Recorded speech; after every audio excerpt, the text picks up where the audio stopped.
Alright, no, never mind. Restarting Discord worked. So now I can go. Alright, it's a good start to the stream. So what was I up to?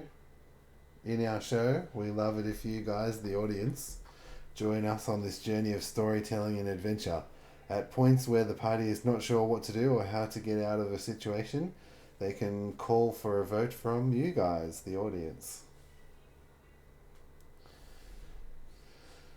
So when we last saw our party, they've come to the land of Goldoxia after it's been hit by troubling times with the plague.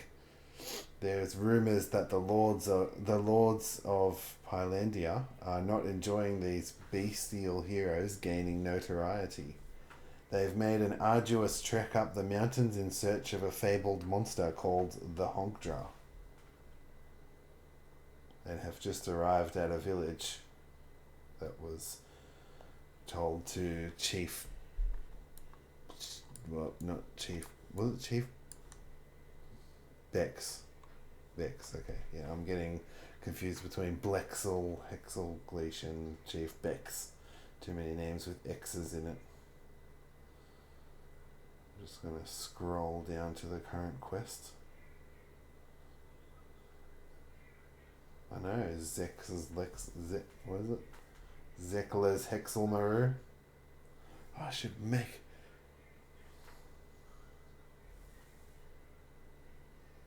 Exenal. I should make a... What was he? A wizard. Yeah. Mage hunter or something?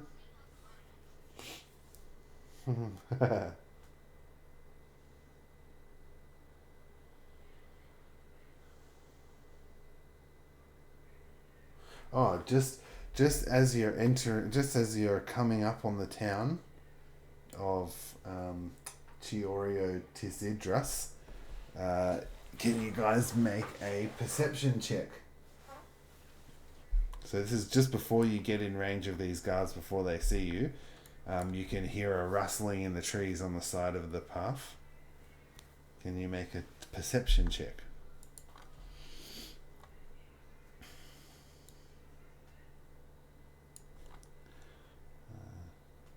I'm leaving that open.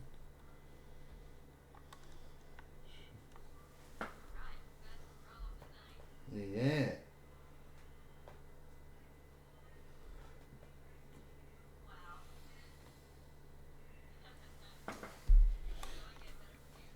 A DC of 12. So Seraph Blads doesn't really hear any rustling in the bushes. She's too busy. And then where is my characters?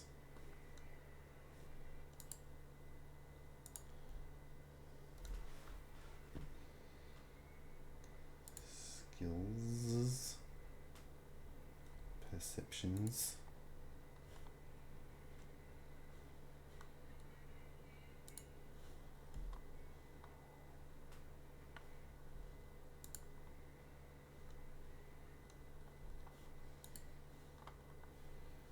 Chum doesn't hear anything out of the ordinary. Apparently he's not very perceptive. Well, actually no one's perceptive except for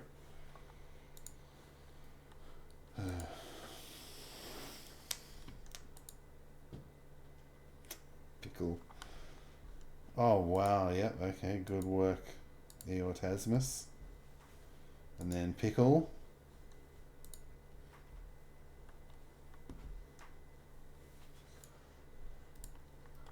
Didn't see a roll.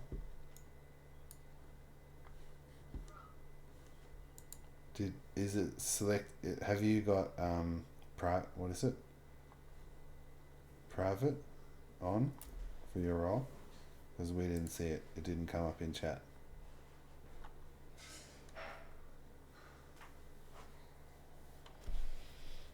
It must have been a nat 20 if it was on a private roll, was it?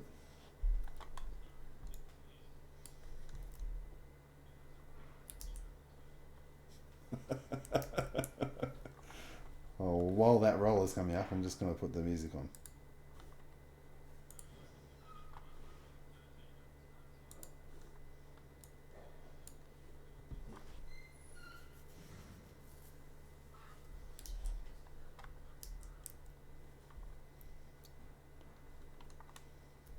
Don't know.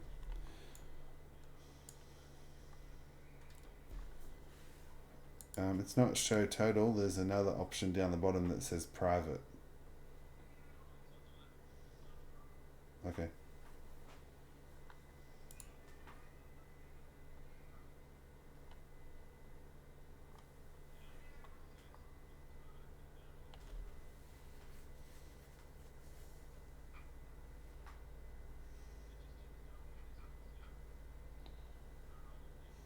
Yeah.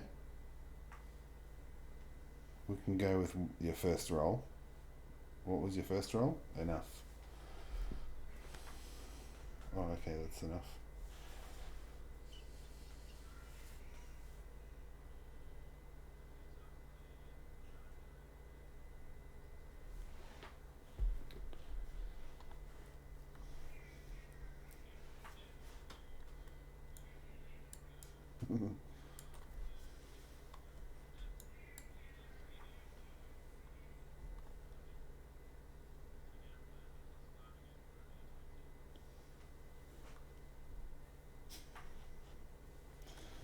We're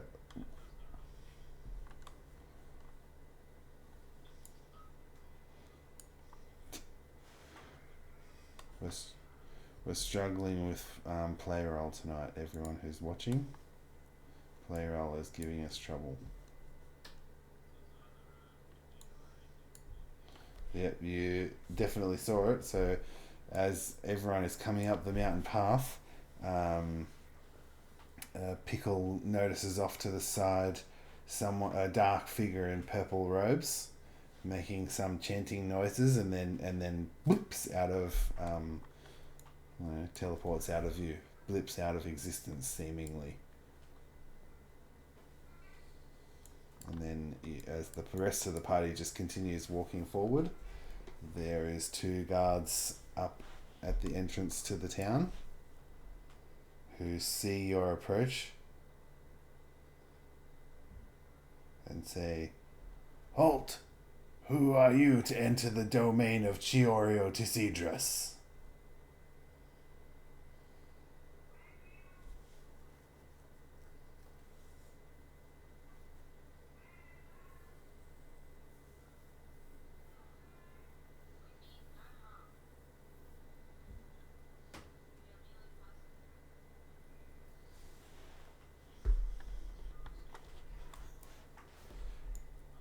If you the the the the guards say, "If you're passing through, then this road it has no way to pass through. You've taken a wrong turn. You need to go back."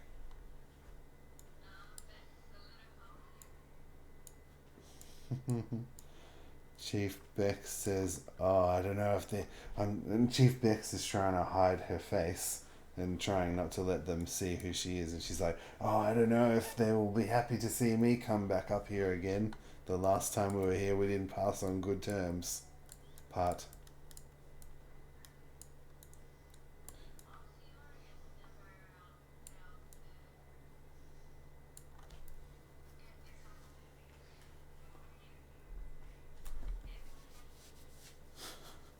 Sirius doesn't talk much.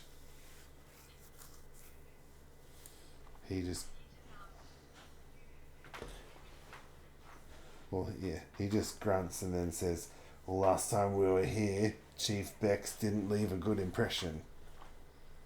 And then Chief Bex says, "Yeah, I'll remind you what I said last time, that when we were trying to hunt down the Honkdra, we tried to talk to these people and they didn't give us a warm reception at all when they found out what our goal was."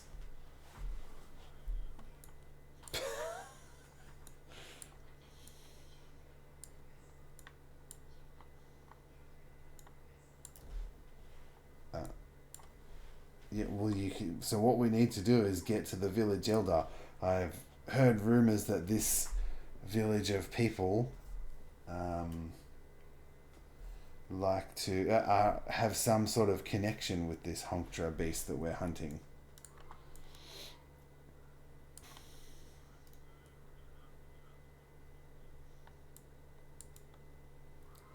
Okay. what do you say? So they said, we need some sort of reason to let you into our village. Because we don't like outsiders here and we don't know what your reasoning is for coming here.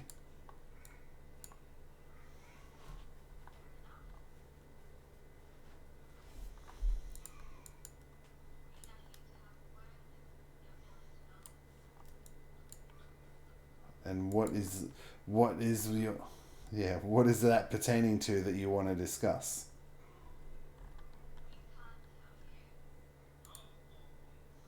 Mm-hmm. You you can't tell us. Then how will the village elder will definitely not allow you entry if you don't tell us what your reason for coming here is.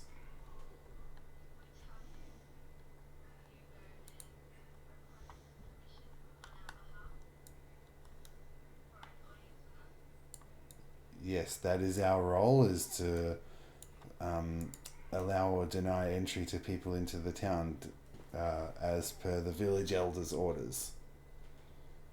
So we will definitely carry your words to the village elder, and she will make decision about whether you're allowed entry or not.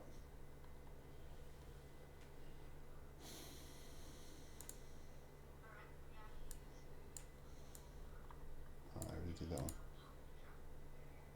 Ooh. So as as you mention the Honkdra's name, both the guards look at each other. Um, they an angry look crosses their faces, and then they shake their heads and then look back at you. Can you just make a persuasion roll, Plonky? At dis at Just do it at disadvantage because they're not very happy with you using the name of the Honkdra.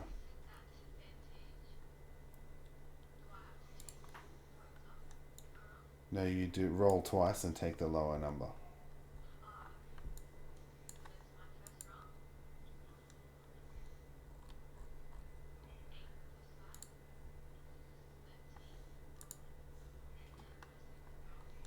This is 20.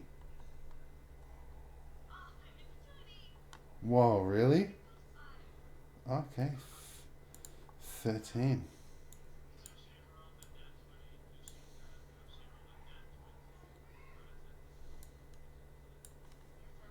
Yeah, so 13 is pretty good. Decent. Nothing. You just got a 13.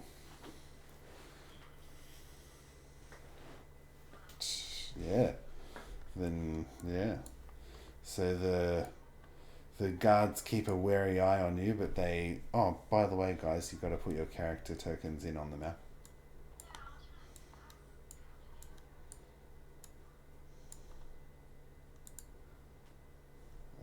Yeah, so the guards seem to be very wary of you, but they accept your reason for coming in, and one of the guards disappears off up the road and then comes back some 10 minutes later and beckons the party to come forward. And then you follow them up the hill to... So as you walk up the hill, you can...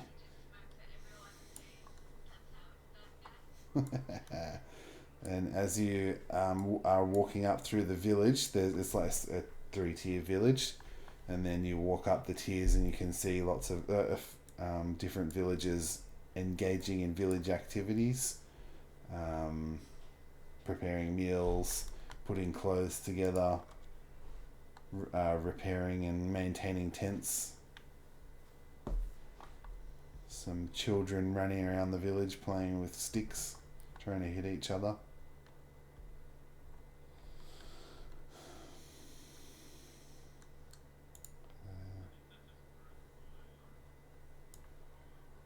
What did?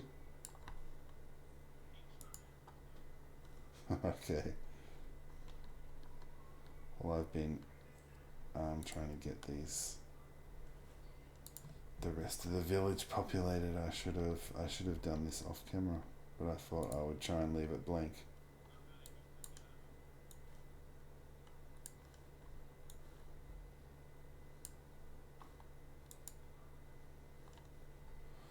Yay, play roll. I wonder if Roll20 would be any better.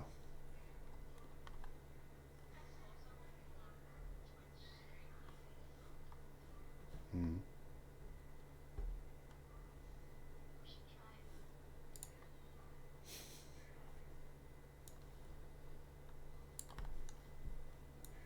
I don't know how many villages to put in here.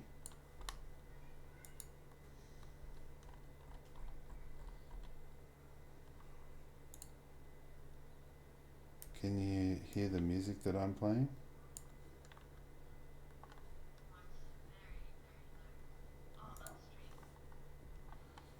Well, it's just through Discord.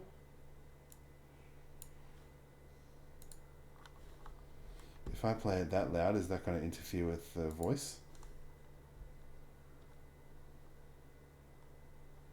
Oh, it's fading out to a new song.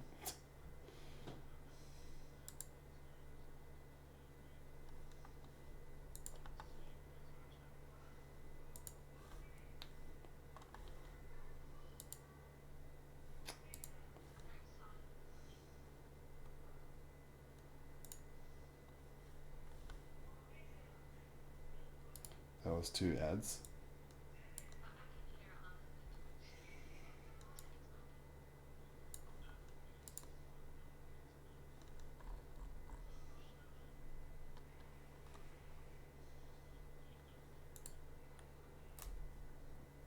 Streaming to where? Yeah, I'm streaming my stuff to Discord. Oh, that was not what I wanted to do. Right, let's just, the rest of the villagers are in their huts. Okay, so the guards have led you up to the up through the village to the village elder, and they stand off behind the party.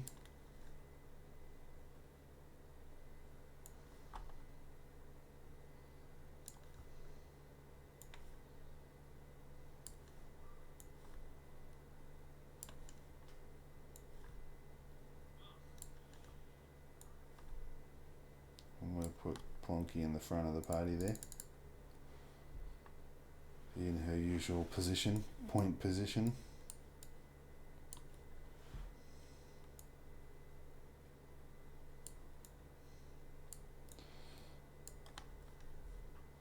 And then the village elder, just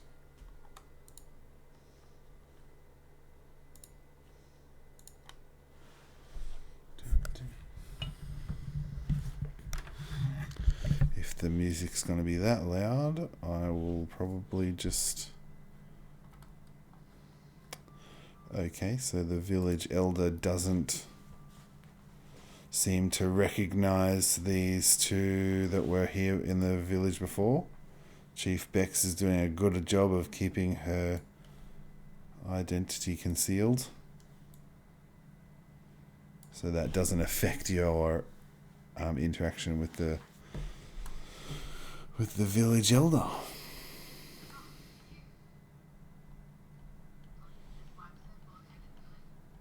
Can I just put Pickle's token in?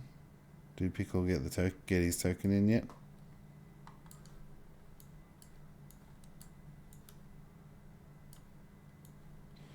Where is Pickle gonna be? At the back? Oh, and then we got to put in...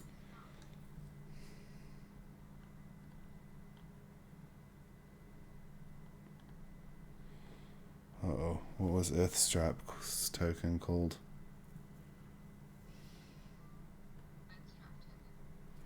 Oh, there it is.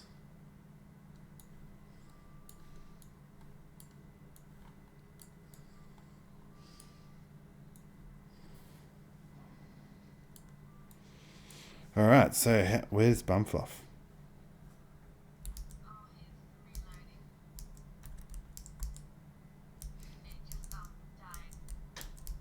Okay.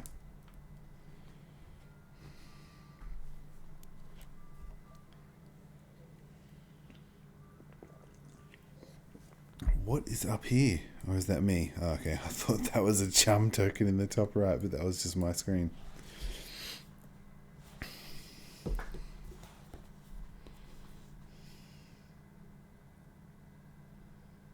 Oh no, I just lost my position on my page. Ah, here.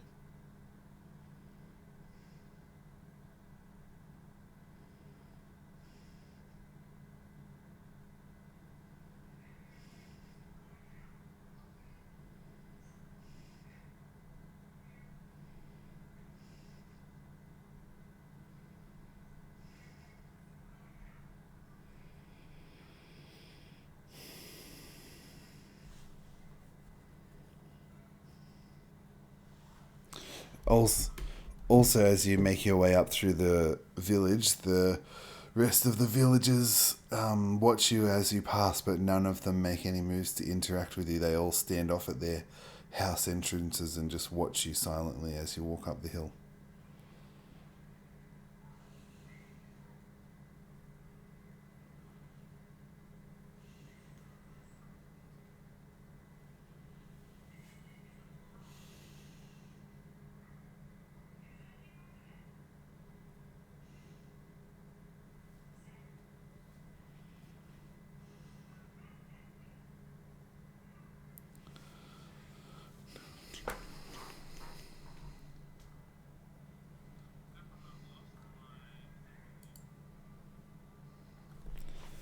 In Discord or on roleplay? Play roll.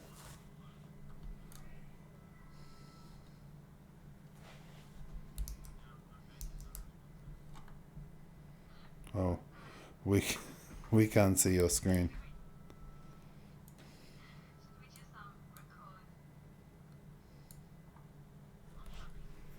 No, that's okay. Do we have any live viewers in... Do we have any live... Oops. That's fine.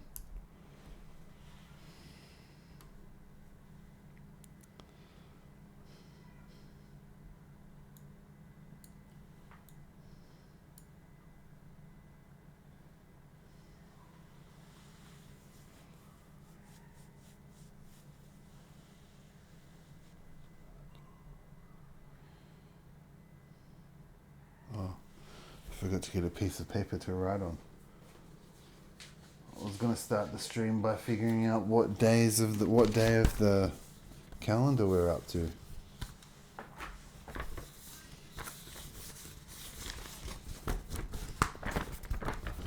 No, it's only been a week, maybe. I was going to figure that out. What was my...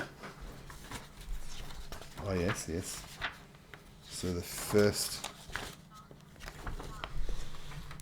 Yeah, from the start of the campaign.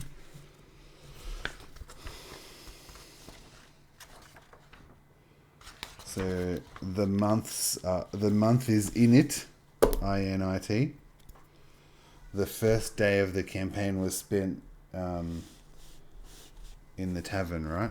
You arrived on the first evening, meeting Chum and Eortasmus, and then went late into the night, killed the people in the basement, and then went to the dilapidated house. That was the first night, right?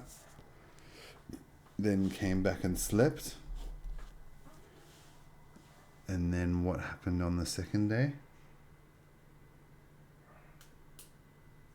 Went through in the dilapidated house, killed the imp that was there.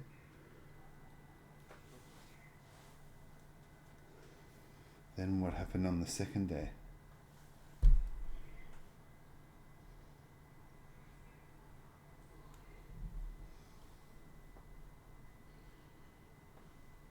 What happened before the Temple of Saloon?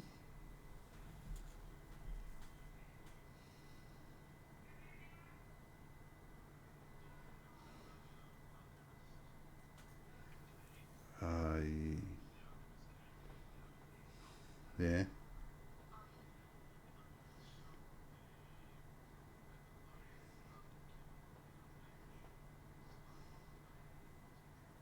Oh yeah, so then there was that whole adventure in the. So what was before Madame Falash's?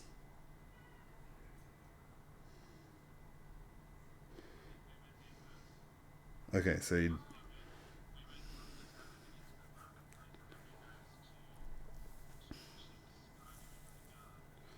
Okay, so that was Madame Falash's was one day. So then you went to the cave on the next. No, then so after Madame Falash's went to that. Yeah, the chase was part of that day, right? There wasn't a day between Falash's and chase. So then after the chase, went back to the tavern to sleep, and then went to the herbalist shop. Did you go straight from the herbalist shop to the cave, or did you sleep in between there? Or did we?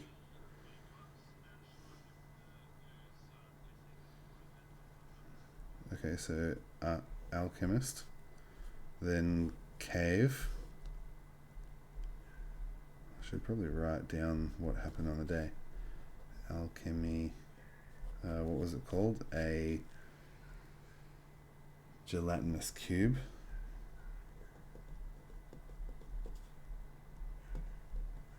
At Alchemy Aras. Madame Falasha.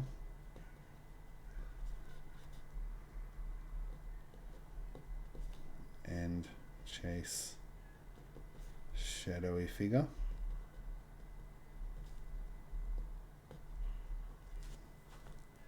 What happened the day before that? Oh, so that was arrival. Oh, what happened on the second day? Oh, the house, dilapidated house.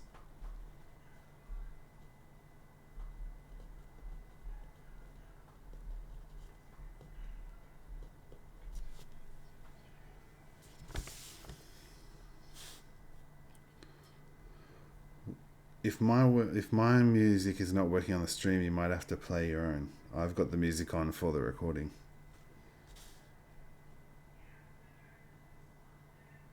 So Alchemias, Gag Cave, and then it was Temple of Saloon. Oh crap! How many days was in Temple of Saloon? 1, 2. So at the start, yeah. So that was 1.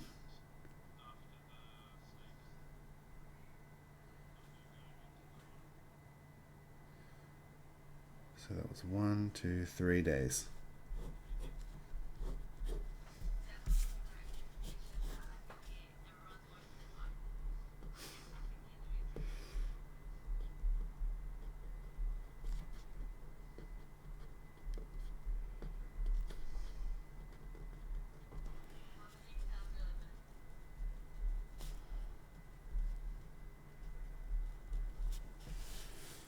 Okay, so then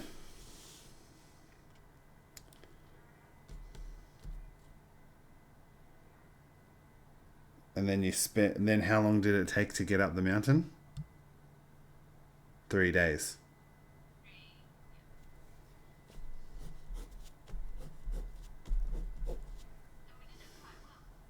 Yep. Yeah, because it was meant to be a 6-day travel by road. So what are we doing? The Legend of Honkdra. This quest is called Legend of Honkdra, or the Legend of the Honkdra. Alright, so we're on the 11th of Init. 11 days. The month is Init. The day of the week is Oath Day.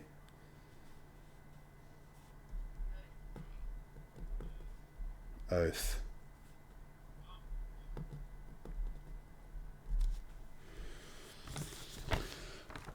For anyone following at home, those are Dragonlance dates. It's a Dragonlance calendar, I think.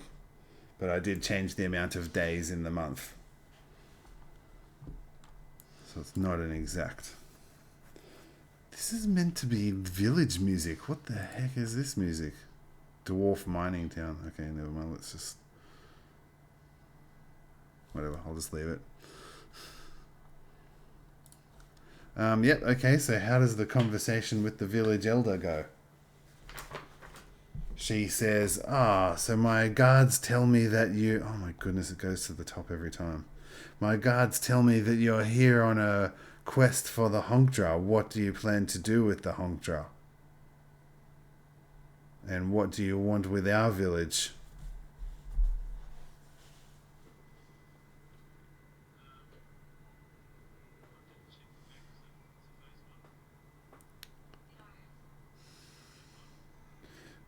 Chief Bex is on a contract from the town.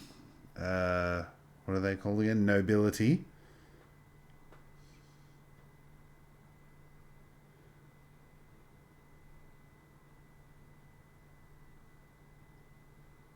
The town nobility to find the Honkdra and confirm its existence, basically. Oops. Oh yeah.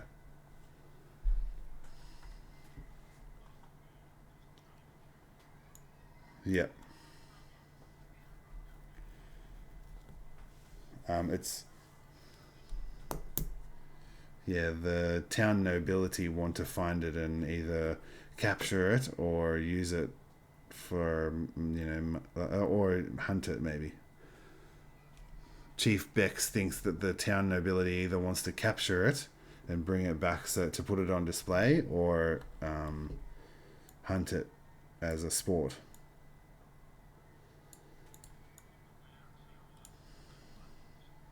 Yep. Yeah.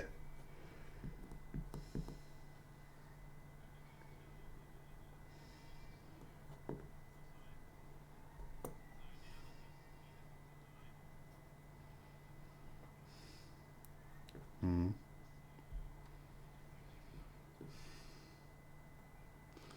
Ah.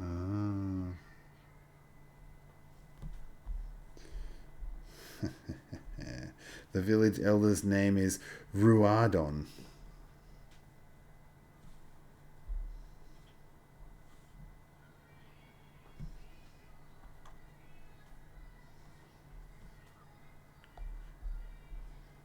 Every time.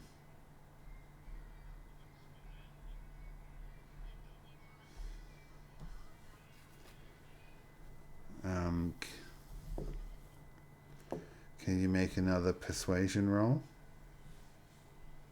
Because every time the Honkdra's name is mentioned, all the townspeople bow their heads in reverence and feel very uncomfortable with these outsiders mentioning the name. Or you can see that they look very uncomfortable at the fact that you're just throwing this name around so easily, as if the name is something to be revered.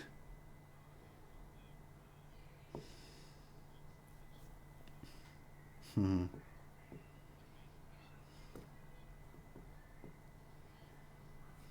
Nice.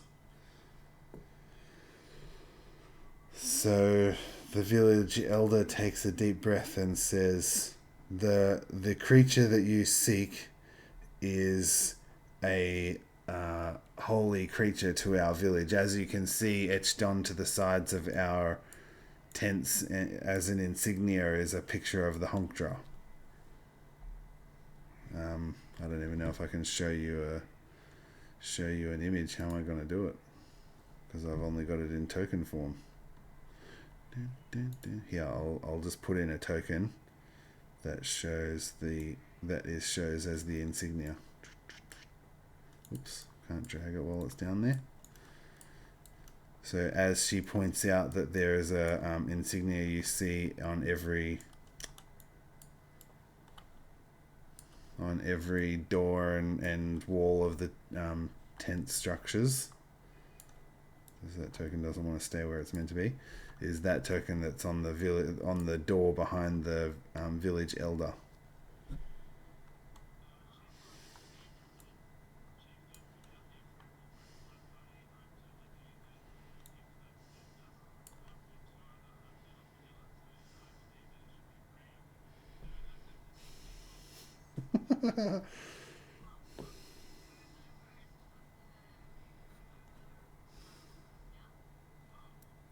Whoa, dissension. You, yeah, you need to do a. What is it though? There's a stat for that.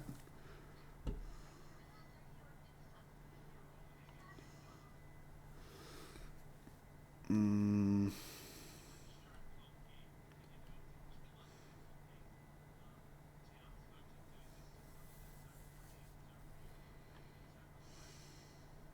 it's just going to be a dexterity roll.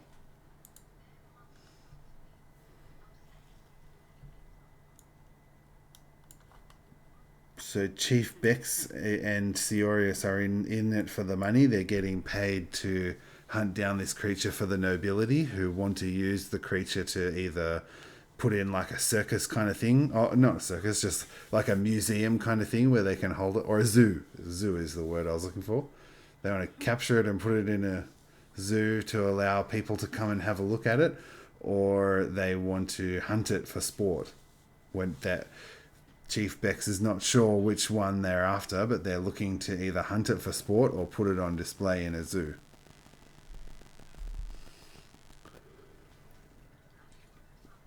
Because you know, Goldoxia Kingdom is very anti. What about bestial race? They think that all that they don't really like the bestial races rising up. They're just like a non-human kind of race.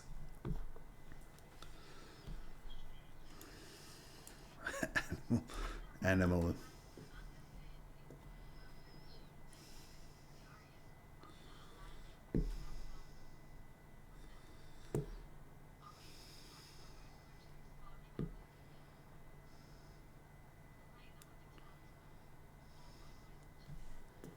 So Chief Bex and Sirius are interested in making the money.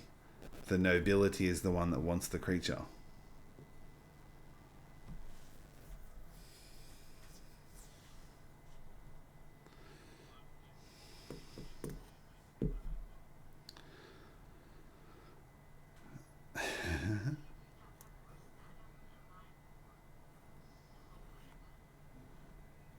Well, that's where the conflict arises and why it's exciting. Yay!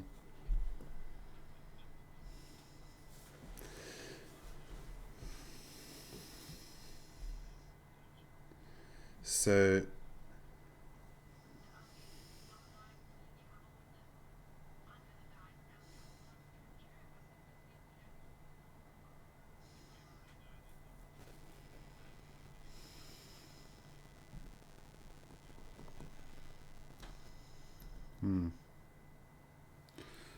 I only just told you, but like in game, you probably would have found out that information while you were traveling with Chief Bex and Seorius.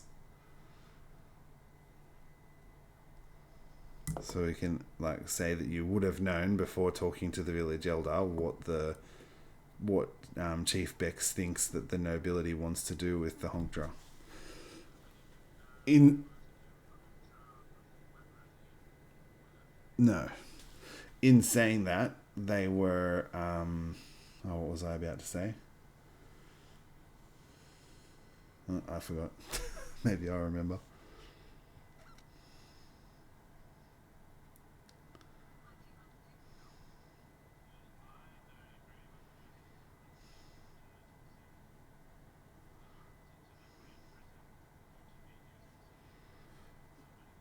It depends what Plonky wants to do because Plonky was about to try and keep Pikkle quiet.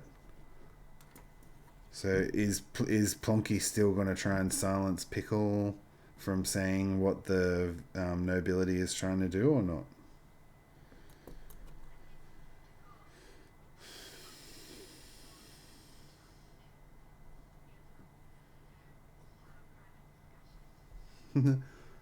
You can't. You're in the middle of the village with guards surrounding you, and the villagers don't trust you.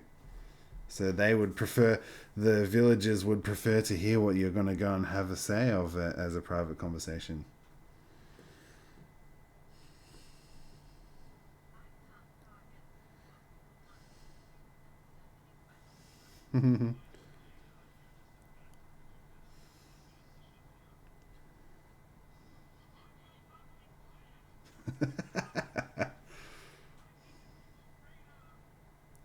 Yeah.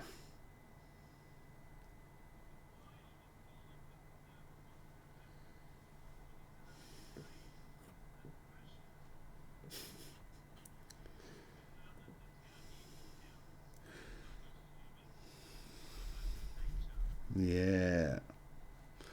So at the actually, what's his name? Eortasmus will agree with that statement because Eortasmus is from the wild as well.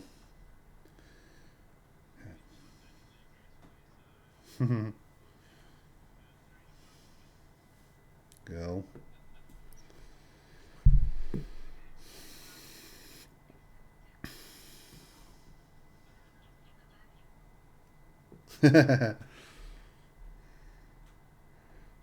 Okay, so because at the moment, the village elder is looking favorably on you and is going to tell you the story of what they do with the Honkdra, depending on how Plonky is going to handle Pickle's outburst.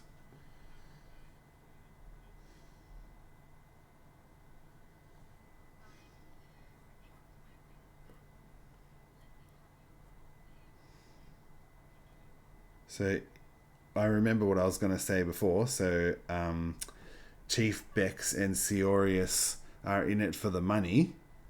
So yeah, as long as they are going to be compensated, they won't mind either way. But if they're not going to be compensated through the way that you handle the quest, then they may not be happy with giving up their 100 gold reward for bringing the Honkdra in.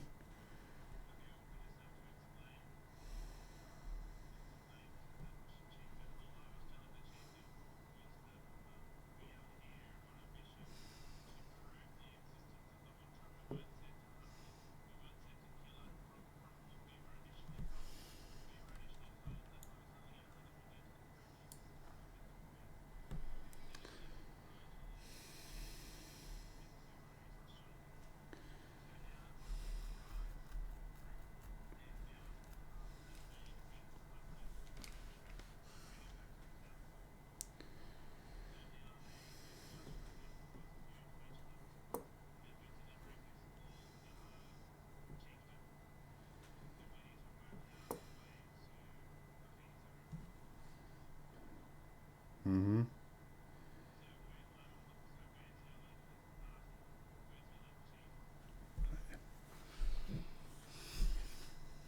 Serious. Hello to all our viewers from Uzbekistan. Thank you for watching.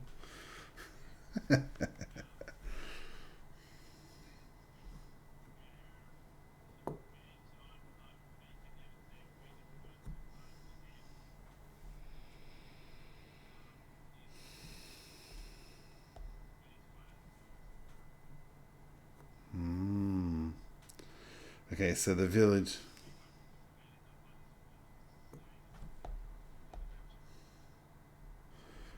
All right, so the village elder says, "Okay, I can see that you're being sincere with me, Pickle. I'll tell you about the Honkdra. 1,000 years ago, there was an entity called Odleo, the Mimic Moon. Odleo travels the void looking for planes that would be suitable to sustain her seedling. So basically, Odleo is a planetoid sized creature that travels the void looking for places. Because, so travels the places looking for planes that would be suitable to sustain her seedling. When she traveled to Cheobos, which is the name of the plane where where we all reside. I didn't even know I'd made a name for that. Let me just write that down. I was like, oh, I've got to eventually name this place. Oh, well, I've already done it. She found life to be plentiful on Cheobos. Um, the weave is especially strong on this plane, and in its denizens. So Odleo decided that this would be the perfect place to leave her seedling. While she was observing this plane, she met a powerful creature named the Honkdra, and they became friends. The Honkdra would spend every evening telling Old Leo stories of Cheobos. In the morning, Old Leo would move to other planes, but each evening would return to hear stories of the Honkdra and her adventures over Cheobos. The time that Old Leo spent here caused great upheaval in the ecosystem of Cheobos, and many creatures and people perished. Our village in the mountains was in the direct path of a fault line. It was going to be consumed by the spreading crack, but the Honkdra came and filled it with many stones, stopping the fault line from splitting the mountain where the seedling laid, and inadvertently saved our village. Old Leo realized her presence caused this upheaval, and not wanting to destroy the plane that would give its energy to her seed, she left her seedling to collect its energy and grow into a new moon. The Honkdra promised that she would protect the seedling from harm as it grew. In turn, our village chief promised to protect the mountain home of the Honkdra. Over the many centuries that followed, this story became legend. But to this day, our village pays respect to the Honkdra. We offer food to the Honkdra every month on the full moon at the festival of the Honkdra. And then the chieftain indicates that there is a monument inside her hut to the Honkdra, which is a massive stone carving that is in that depicts the Honkdra and its many heads.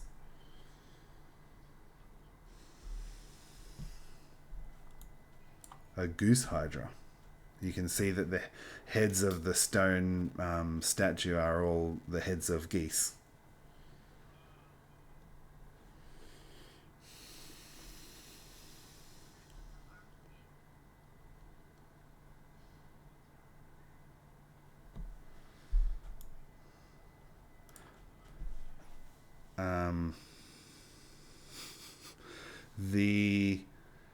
The village elder also goes on to say that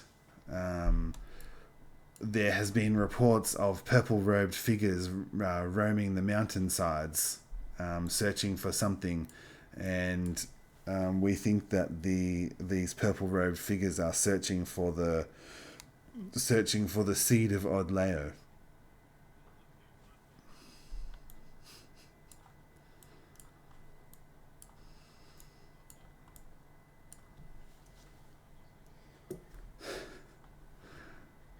So the seed of Old Leo is an artifact of great power and would have limitless magical energy potential stored within it.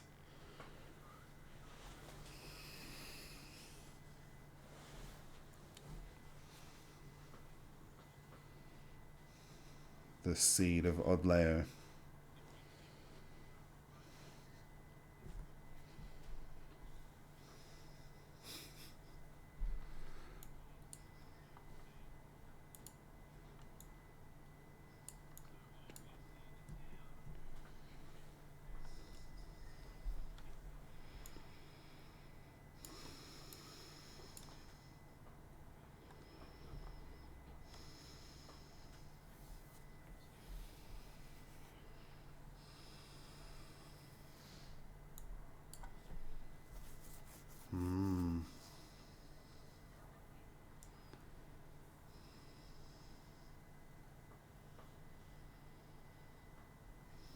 So you're going to...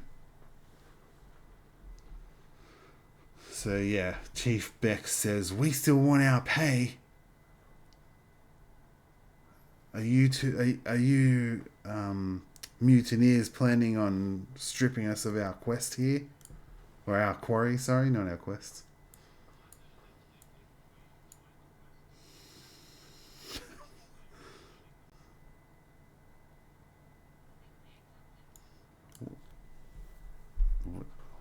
What do you mean?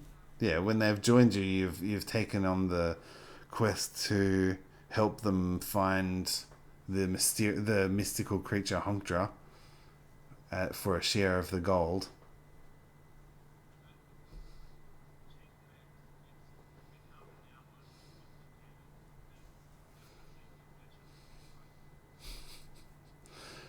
we're not interested in all these interactions with people. We're just interested in the gold.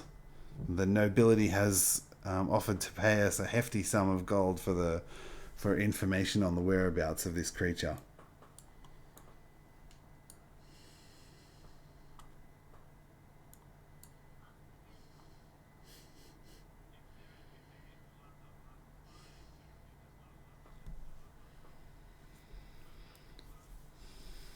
And compensate Chief Bex and Seorius, or send them on their way? Ooh.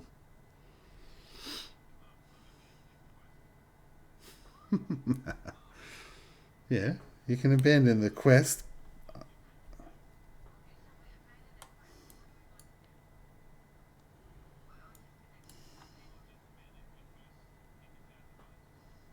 No, Seorius and Chief Bex are going to react to that.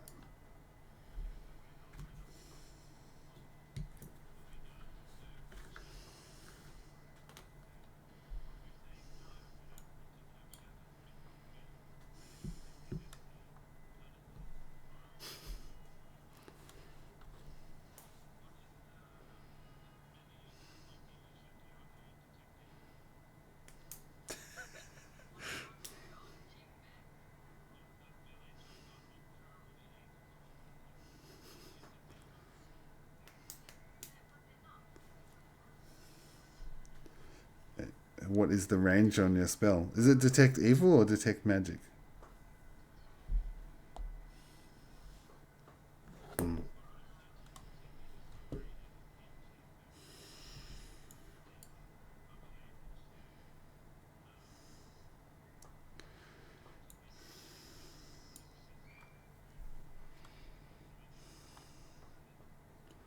So now that the alignment of Seorius and Chief Bex is revealed, the village elder doesn't trust the information, doesn't trust giving the information out about the Honkdra's whereabouts with these two mercenaries in tow. So the the chief elder is favourable towards Pikkle and can see that Pikkle is going to help them to try and protect the Honkdra, but doesn't trust Seorius, Chief Bex, and maybe a little bit of Plonky, because Plonky was initially going to try and keep Pikkle quiet.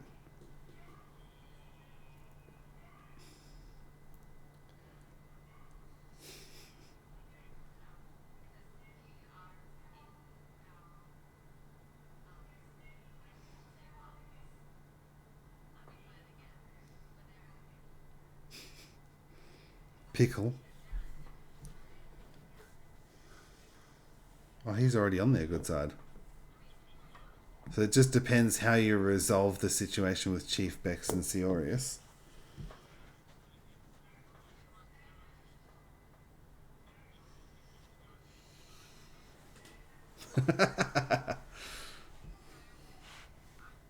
NPCs.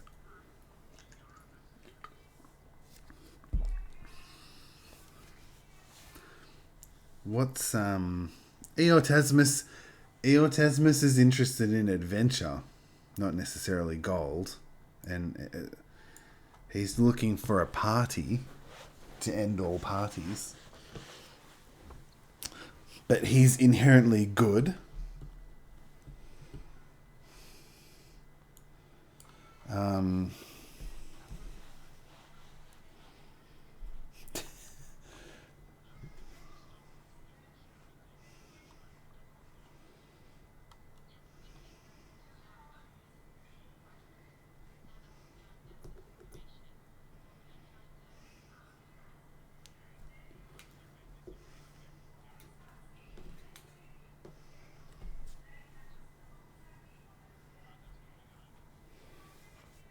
okay.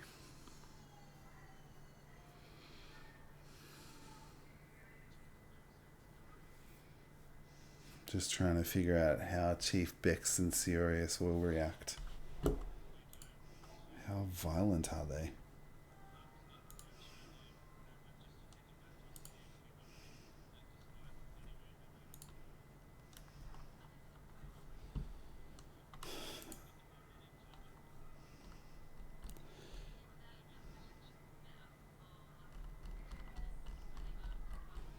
Well, there.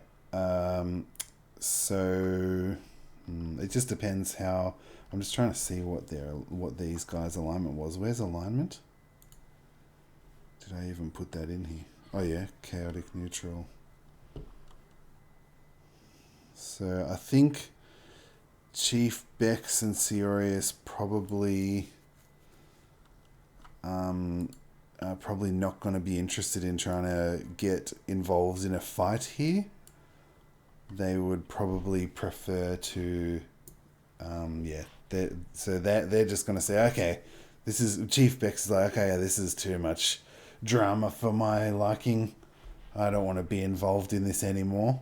So the two guards that came up with you escort Chief Bex and Seorius down the mountain, down the pathway through the village and out of the village. And Chief Bex and Seorius seem to disappear off down the mountain back to the town. Coming up to this village, yep. Alright, so know that the village elder did not recognize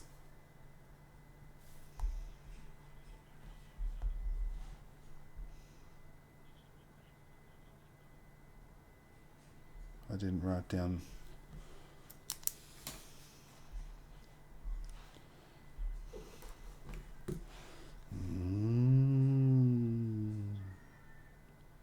Interesting. Wait, can you just remind me what the village elder's name was? I thought I'd remember it, but I forgot it. Did you write it down? I'm assuming you wrote it down. Red Oreo? Okay, I'm just going to write it down. Where the heck did I write village elder's name? Read Oreo. Let's do Read Oreo. Dun, dun, dun.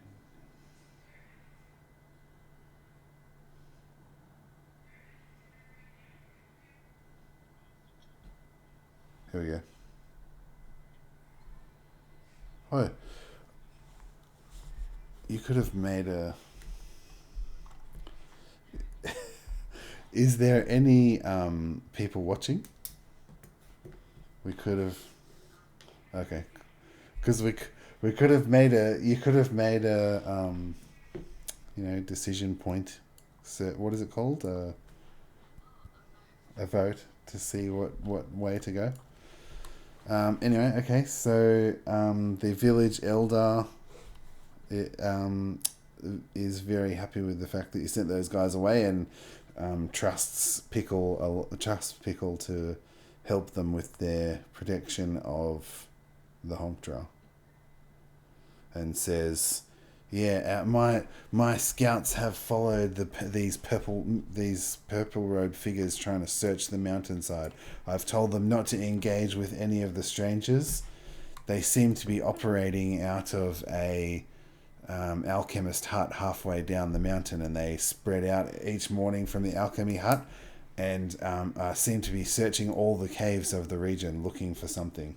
We believe that they're searching for the Honkdra's hideaway, and so far we don't think they've found it. I've placed sentries at the Honkdra's in the Honkdra's region to keep an eye on it, but we don't actually like to go and be seen by the Honkdra, because the Honkdra is still a violent creature and doesn't seem to... only very special individuals from our village who've been chosen, who are the chosen ones, ever get to go within arm's reach of the Honkdra. Otherwise, he attacks anyone on sight. Or she, sorry. She attacks any of my villagers on sight unless you have been chosen by the Honkdra. And we haven't had a chosen one in our village for many years, hundreds of years.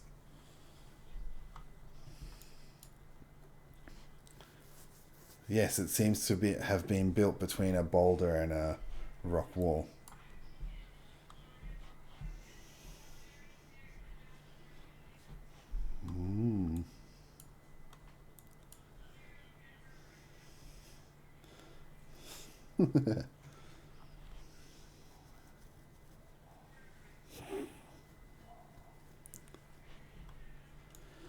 um, so the you're gonna go search the countryside for purple robed figures.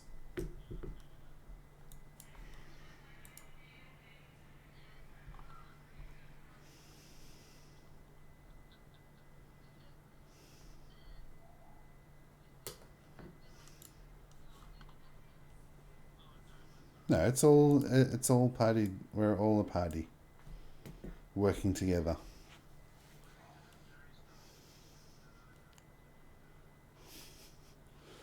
And now we've decided to protect the Honkdra and work with the villagers.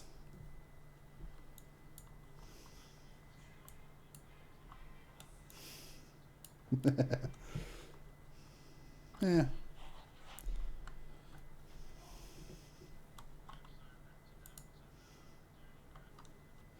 No, not necessarily.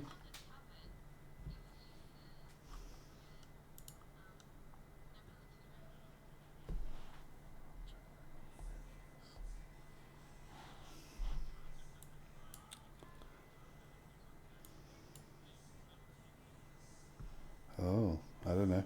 Can you move your token? Oh, your character sheet? Alright, so how are we gonna do a search for the purple robed figures? Tell us how you're searching the mountain for the purple robed figures.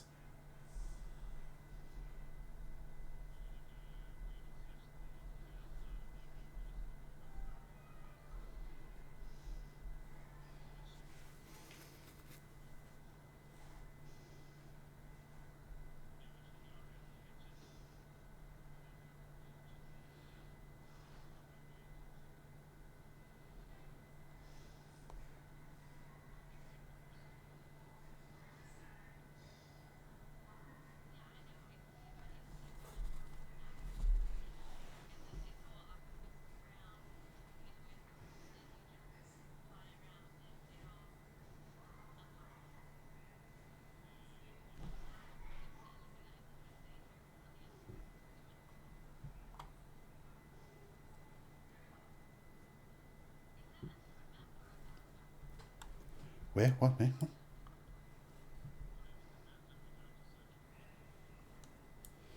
Yeah, so you've got to head out into the wilderness and tell me what happens. Probably each party member has to make some checks. It has to tell me how you're going to help to find the um, purple robed figures. So yeah, so what sort of things that your character is strong at doing are you going to do to try and find it? So Pikkle's gonna do some. Yeah. Okay, cool. So Pikkle's gonna go out into the wilderness and do some tracking.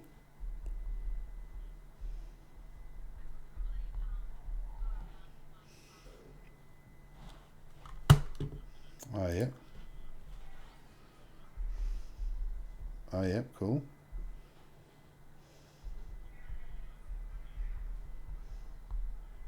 How many times a day can you use Divine Sense, Plonky?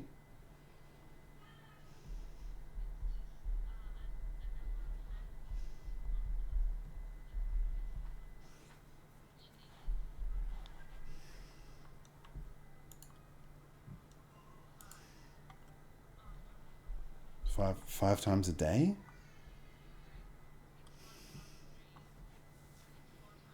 Okay, cool. What about Chum and Eotasmus?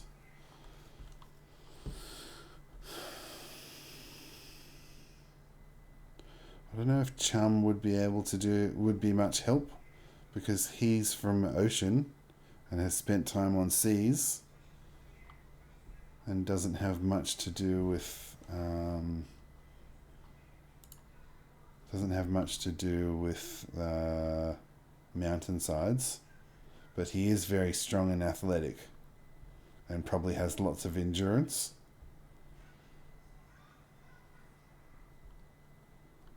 So what would Chum do? Eotasmus lived in the woods and is very good at finding places where people are camping out, having a good time.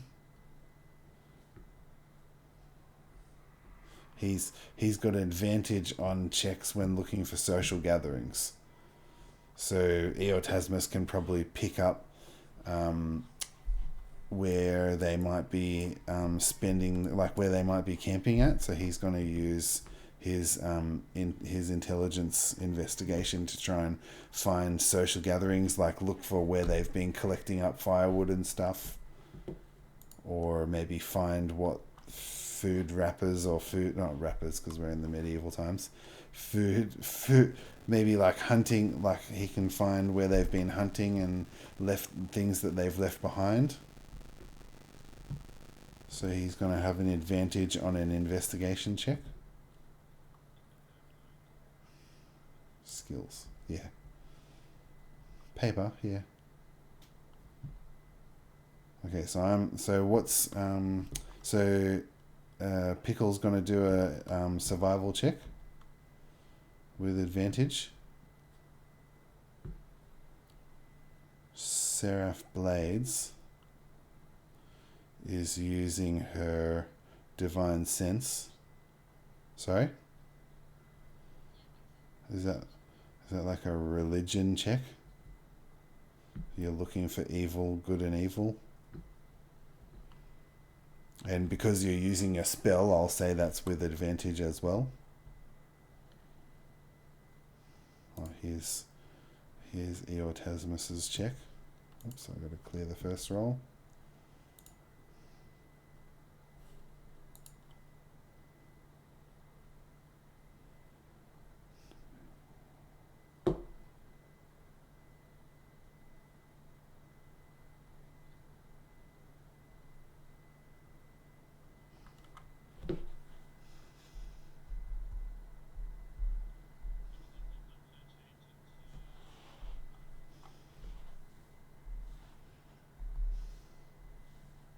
Okay. Is that like an animal handling check then?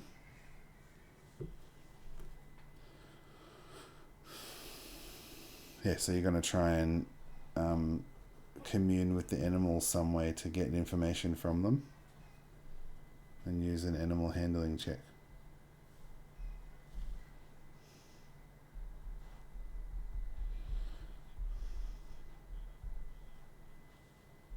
And then Chum. I still don't know how Chum's going to help. Any ideas on how Chum can help?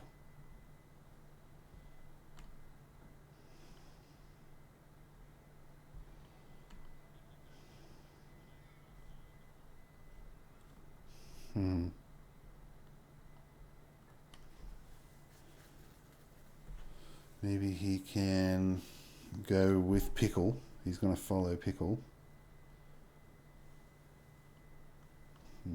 Not much that he can help Pikkle do, though.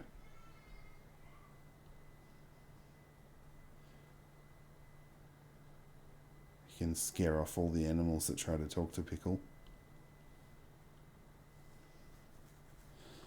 Athletics. He's very good at athletics.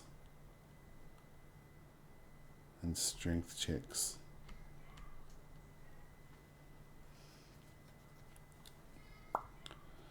Maybe Chum is going to be a runner between all the different groups and deliver information to them.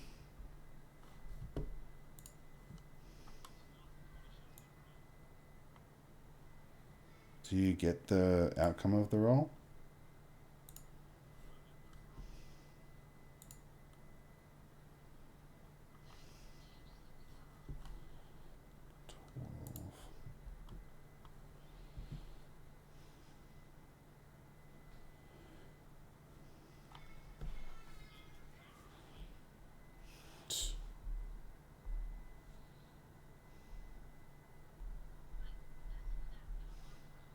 Did you already do it, Plonky?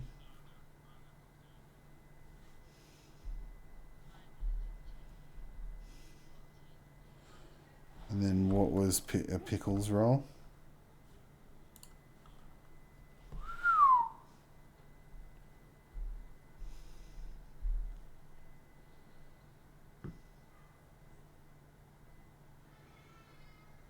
Alright. So with all those roles, you do very well.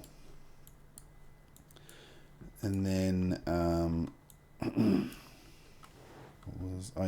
so Plonky was able to use Divine Sense to kind of narrow down the region that the people would be in, judging by the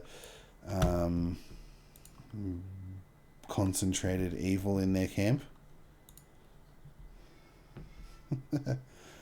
And then Eotasmus was able to confirm that that's where they were because he could find evidence of their gatherings. Finding their refuse left over from their social gatherings around the region, and triangulating those to a central point where they would be fanning out from every day. And then also Pickle's, what did you do? Oh yeah, the animals were able to convey to Pickle that his of where the people that are not normally there were hiding out.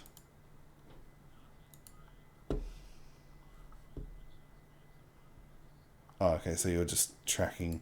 You found their tracks from where Eotasmus was finding signs of their gatherings, and you were able to follow their tracks back to their main encampment and locate where they're hiding out.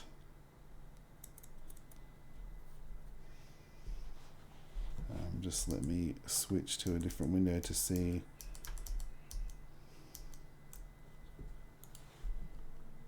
Chum was relaying messages from all the different groups to keep communication. Yep. Yeah, I don't know. It was a group check, so the group as a whole did very well. So the DC was 48.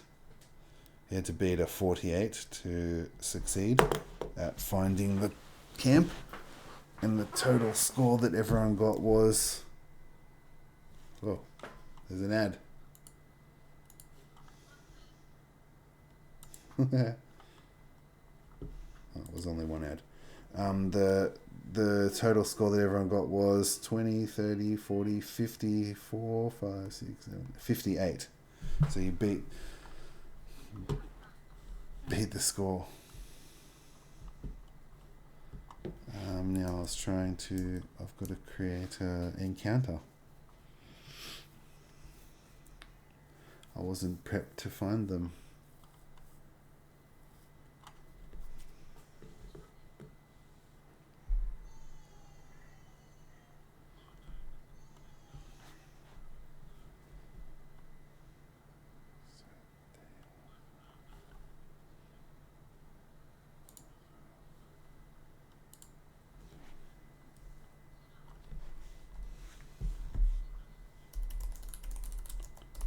Thank you very much for getting rid of the 2 extra characters for me to control in an encounter.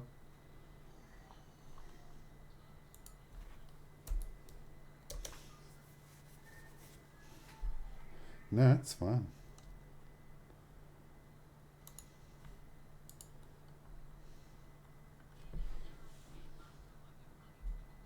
That's right.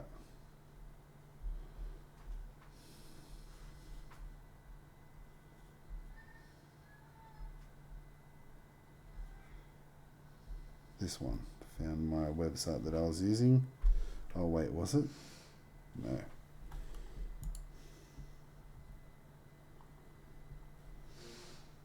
That's not what I want to do. Oh, goodness. This one. Yes. Mountains. There's 4 of us.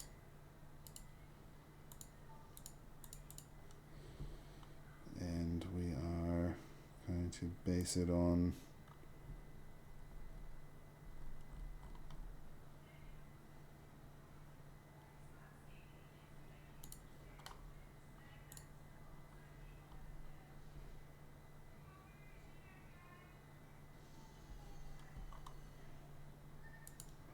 it.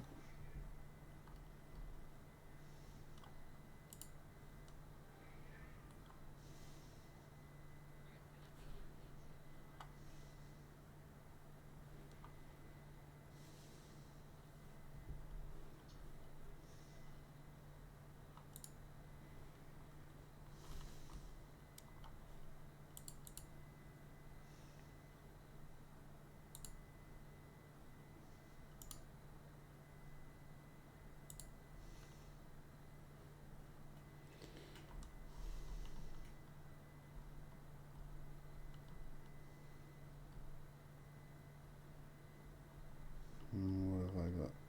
Oh yeah, I could probably use those.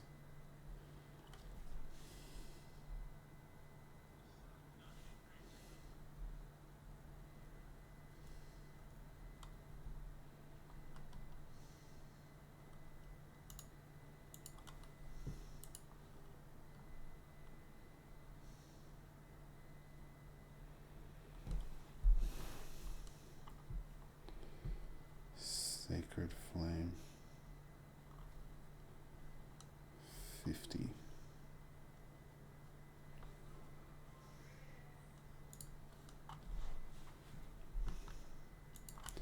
Sorry, intermission while we generate an encounter. The encounter generator that I found is very boring. Which I thought I would be able to use it just to quickly create an encounter, but it's not. It just brings up like 2 enemies.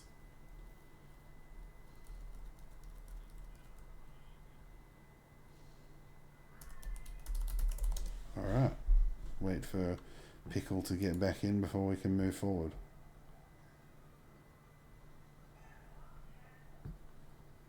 No.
Oh yeah, so as you were trying to find, as you approach the, well, as you were trying to find the camp of the cult, of the, what are they called? The purple robed people who you've identified as the GAG members, GAG acolytes. You tracked their movements from their camp out into the forest wilderness, heading towards a cave in the mountains. And as you're getting closer and closer, the 2 guards that came with you from the village are saying, "Oh, this is heading towards the cave of the Honkdra." And then you come on this. You come up to this valley that you can see before you, that leads up to a cave off to the northeast of the map.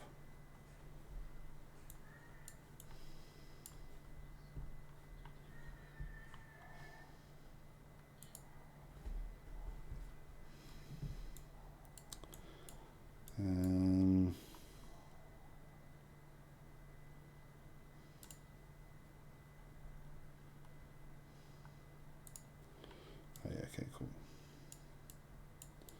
So just going to put you guys into the map at the south, and then you guys can move your tokens around.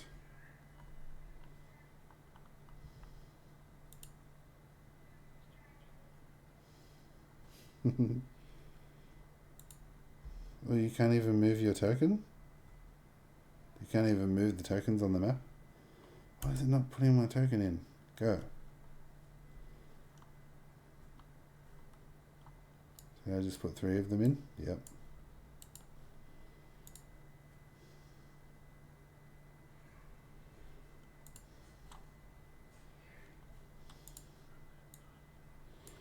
Yeah, I thought I sized this properly. I'll have to resize it.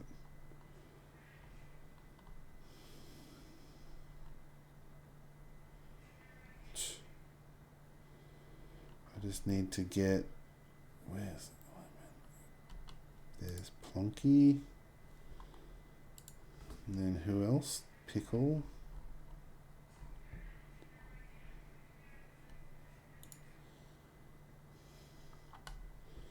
And then 2 guards.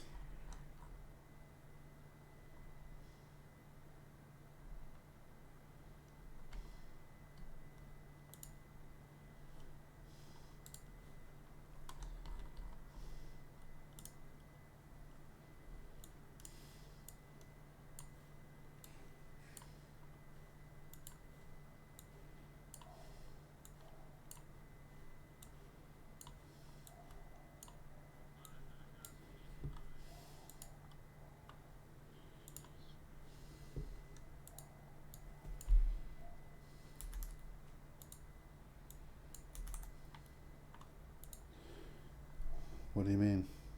Oh, did that make them smaller?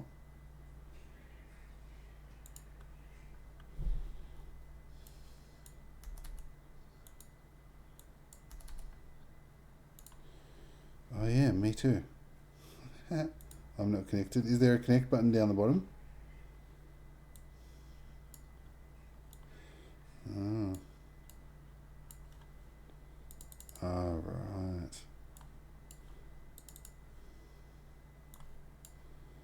Need the devs of Playroll to look at this video and tell us what's going on.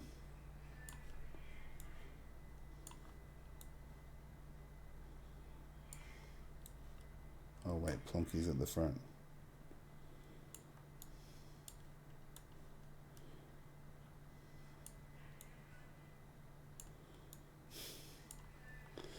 Well, it might be my fault for having so many assets in the room, so I might have to clear some of those out before the next session.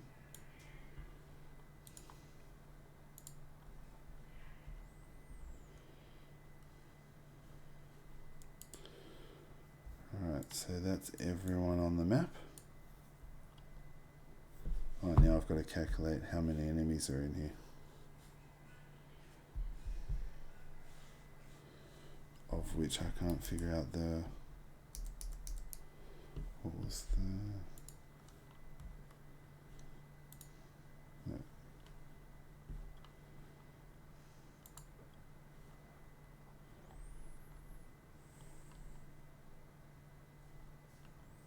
This one?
Found it.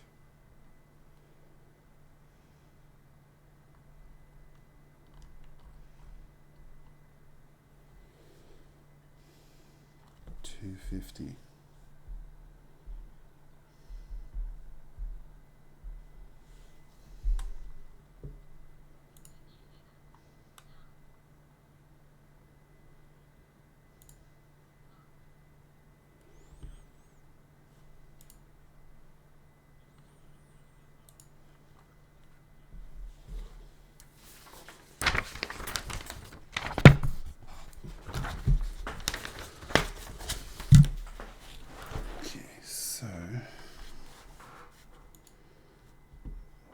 100.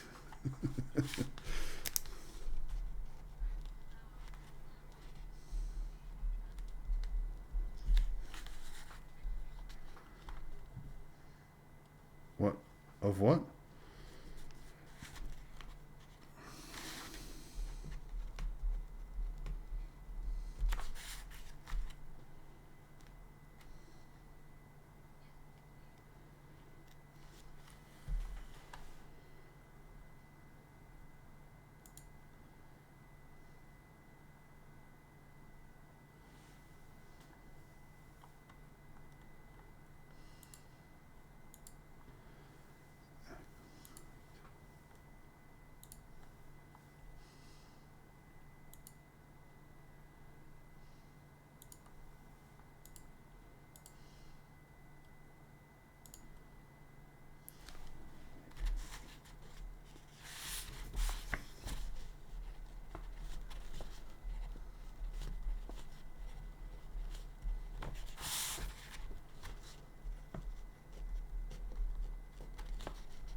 Purple robed figures.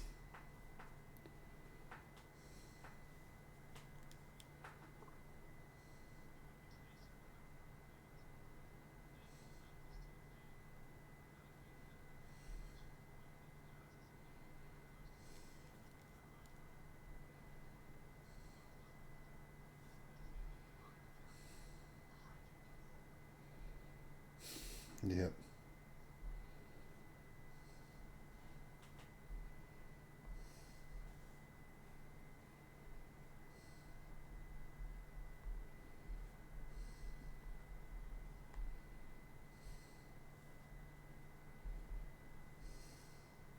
Okay.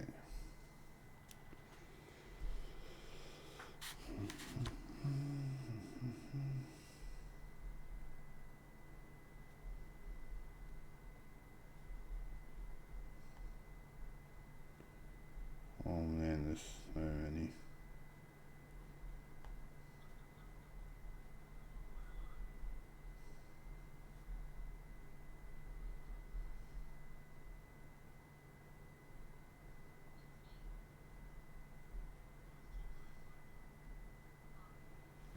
Oh, I don't know what to do here.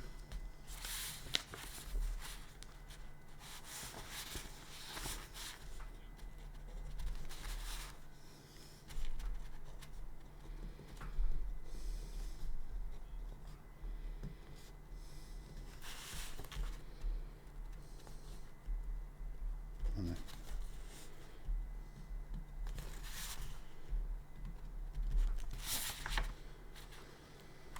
Dun, dun, dun.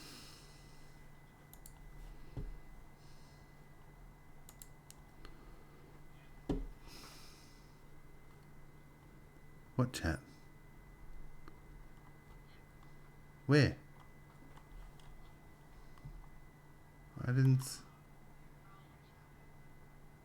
Oh, there. Okay. Yep. Very slow to come to me, but I got it.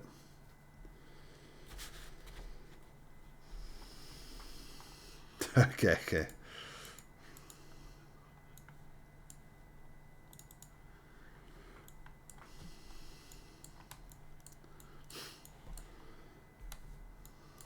I'm just going to put a token in to show where the cave entrance is. What can I put as a token for a cave entrance without creating a whole new token? I'm just going to put in a rubble. Actually, I will use the Honkdra.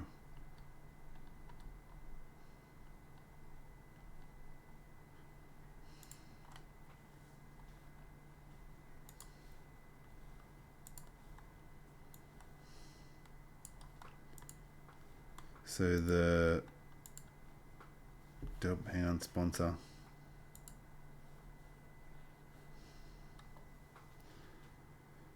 Actually, I can change the music now. Can I? No, not yet. Okay, so you have entered a clearing in a valley. The walls on either side of the clearing are steep, like two mountain peaks that have met together. So, which is what a valley is. Lol. So the walls of the valley are extremely steep at the outer edges. So you wouldn't be able to pass them on east or west. But the valley does stretch on from where it comes from, the south where you've come from, going up through the north. Seems to be passable. And then the two guards that are with you says just up ahead and off to the right is the cave where they believe that the Honkdra resides. And then the tracks that you've been following seem to continue off ahead as far as you can tell.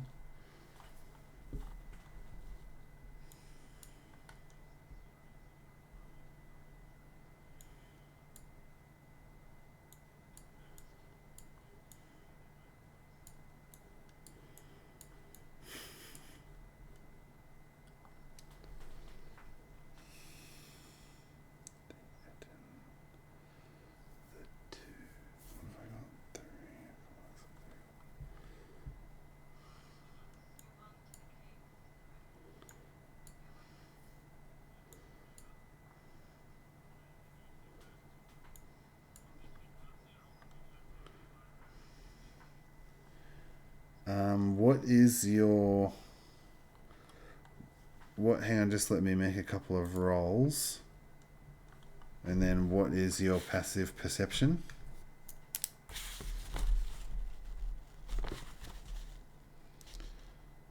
Plonky and Pikkle, passive perception. I think Pickle's the one, isn't he? Everyone else...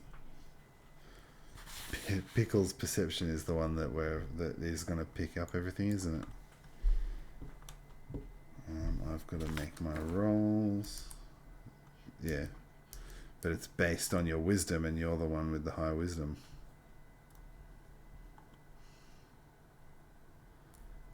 And they've got to get a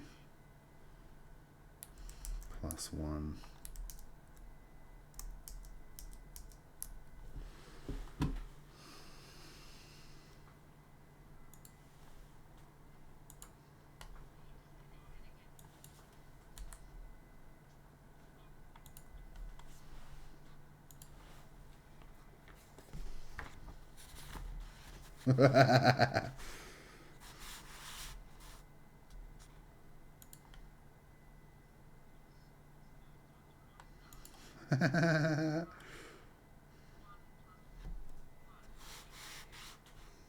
What was your passive perception, Pikkle?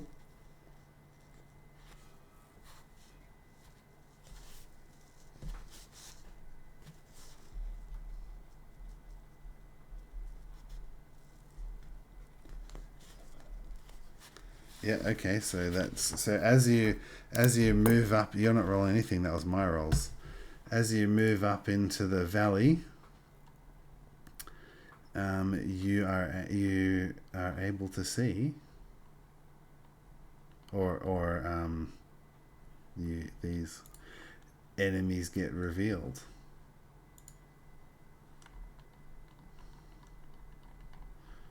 This system of putting enemies on the map is really annoying. Moving to Roll20 would actually be really helpful for this, because I can put them in layers and just reveal them as you find them. Anyway, you see in the trees hiding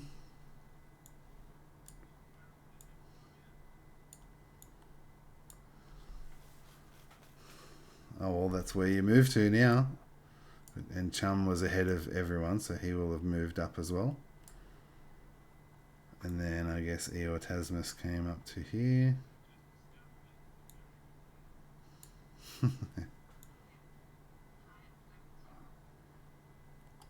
And then one guard was in front and one was behind. Okay, so now I can change my music.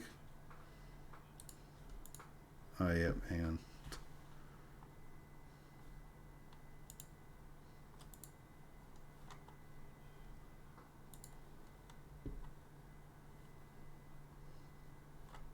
Why, by the way, oh, there.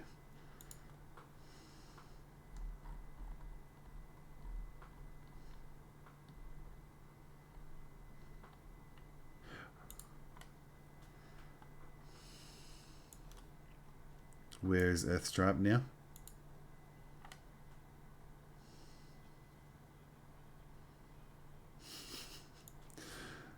You're still connected? Oh no, there's only one. Oh, I'm not connected either.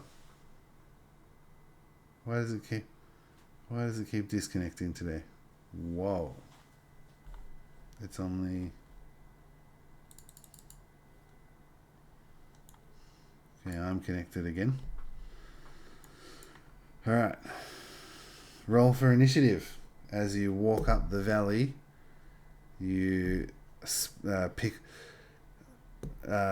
spots 3 orcs hiding in the bushes.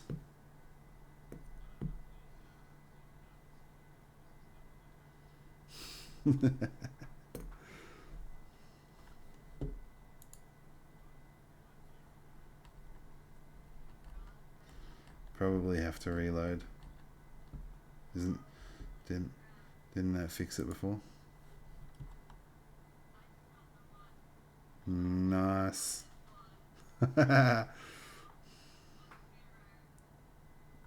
Luckily, it can't go below 1.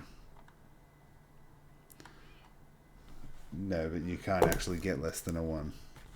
Minimum of 1.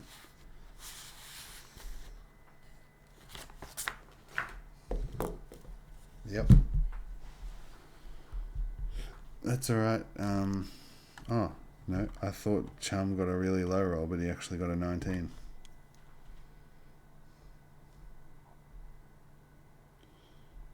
I'm going to change this.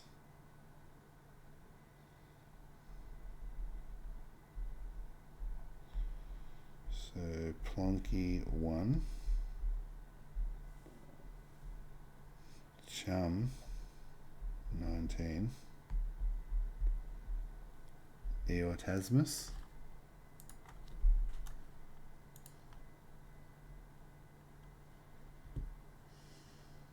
initiative. Eotasmus is 0 as well.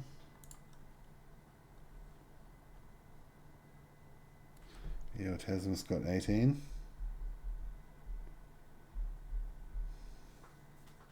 Pikkle got what? Alright. Oh, and I've got to do the enemies, which is 0 as well, I think.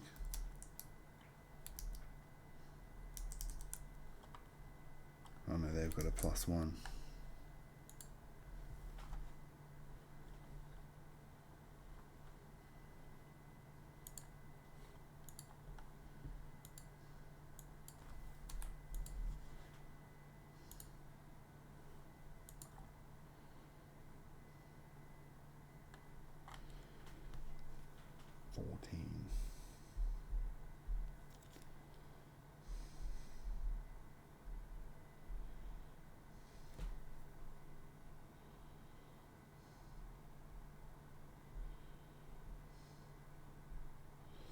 Isn't the tank meant to go first?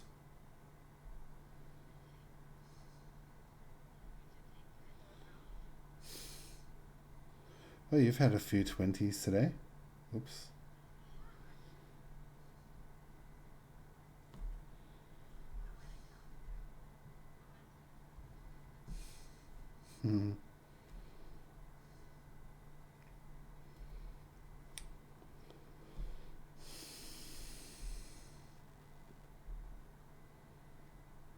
Oh yeah, that's right.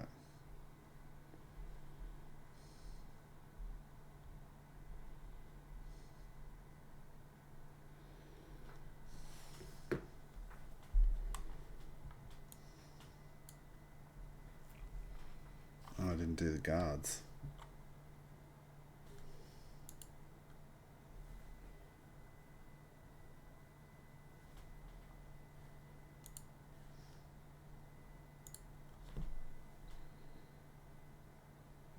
Hmm.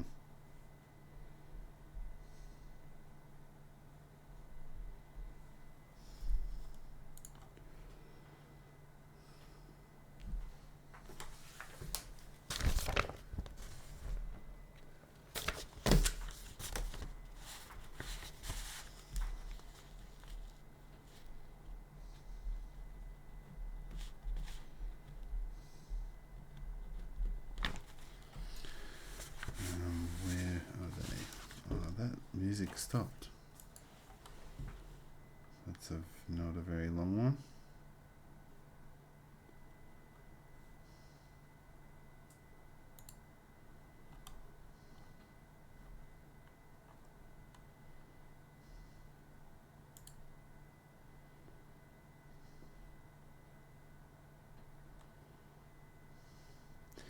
How do I make a YouTube video loop?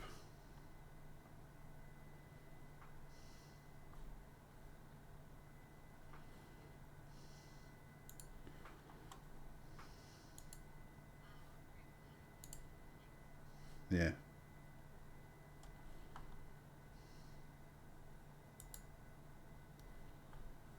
No. Oops.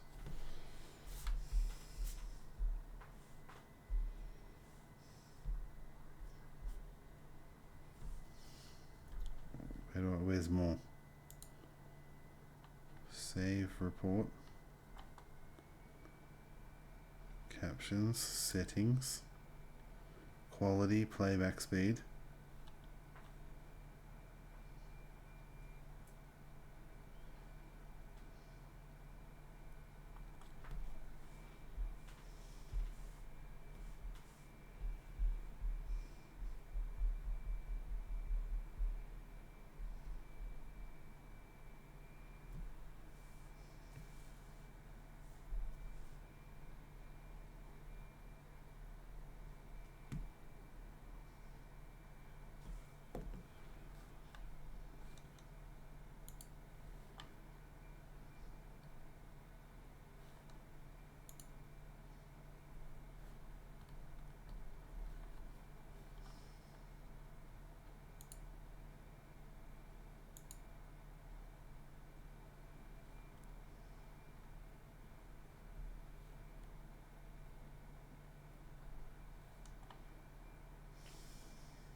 It doesn't have that. Wow, that's annoying.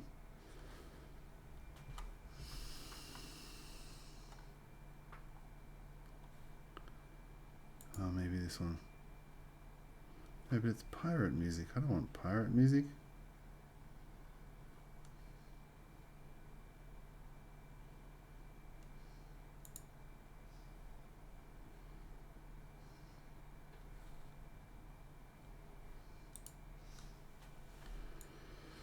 Right, sorry, what was Pickle's role on that?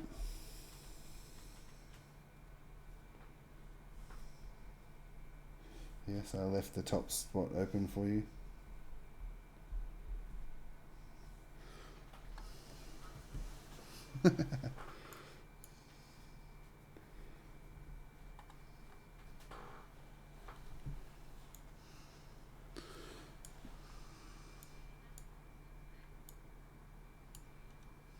Oops. Oh, I just disconnected.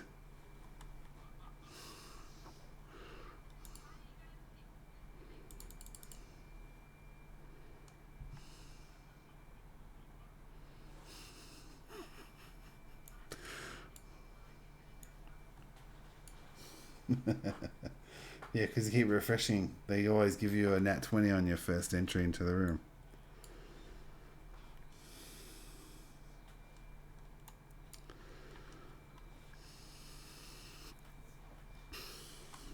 I want to just check what the guards can do.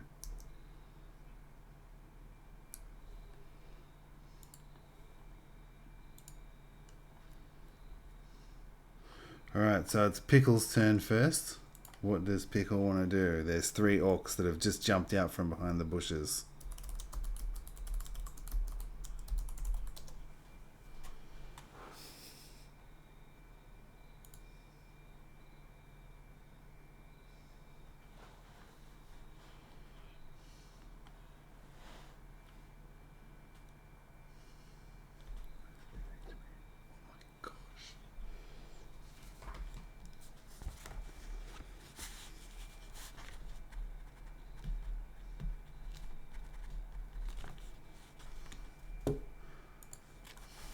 I just put Earthstrap in and you can do whatever you want with him.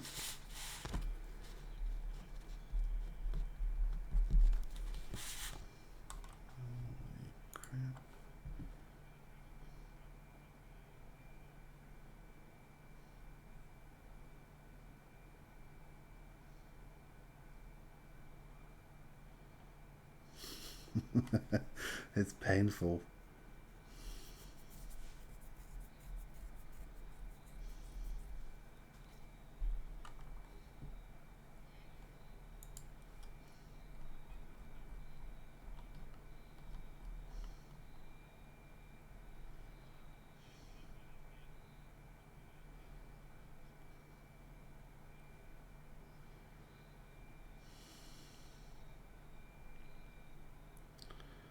Alright, make an attack roll.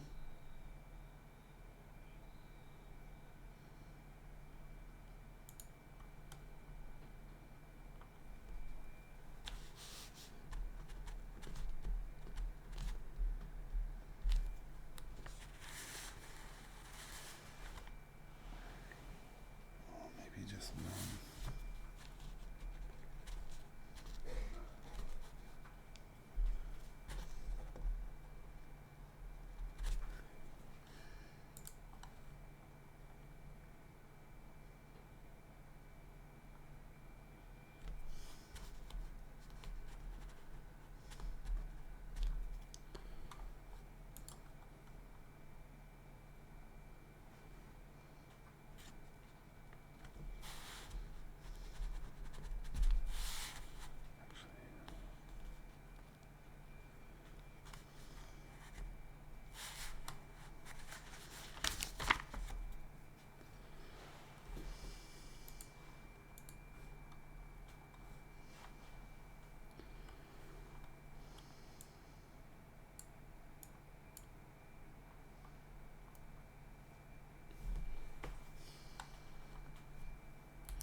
No.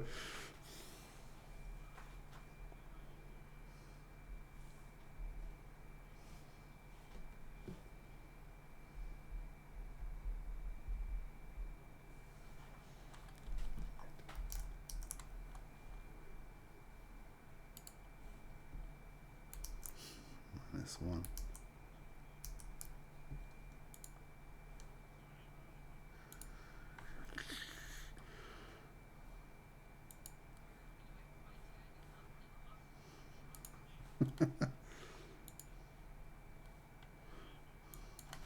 Don't get confused by my rolls.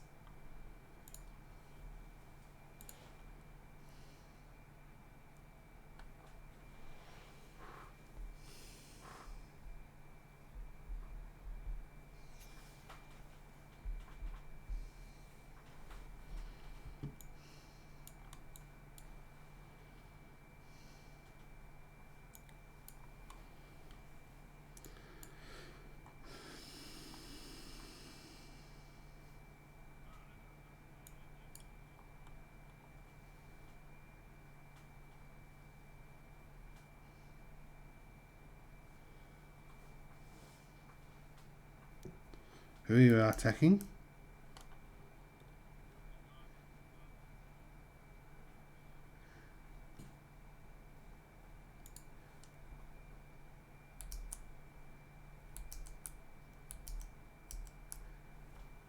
Yep, that hits.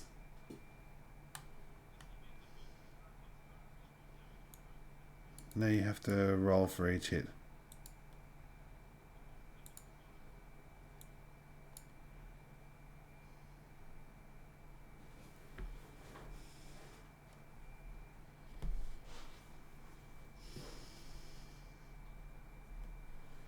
Wait, how much damage?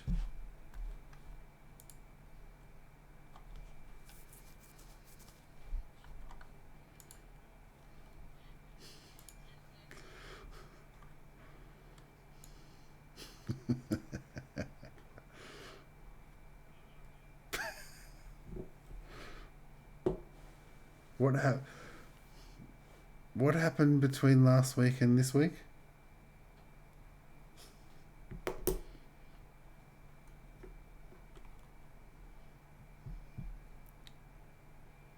Did you put a hunter's mark? Next round. Or you can do it after the attack.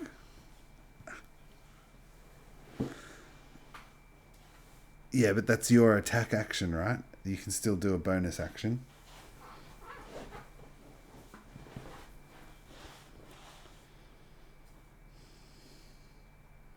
Oh, right. Earthstripe doesn't get the Hunter's Mark bonus.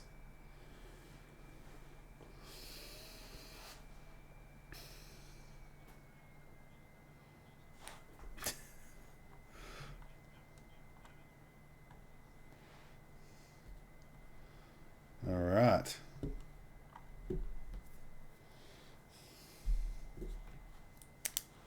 Oh, yep. Yep, 9 damage.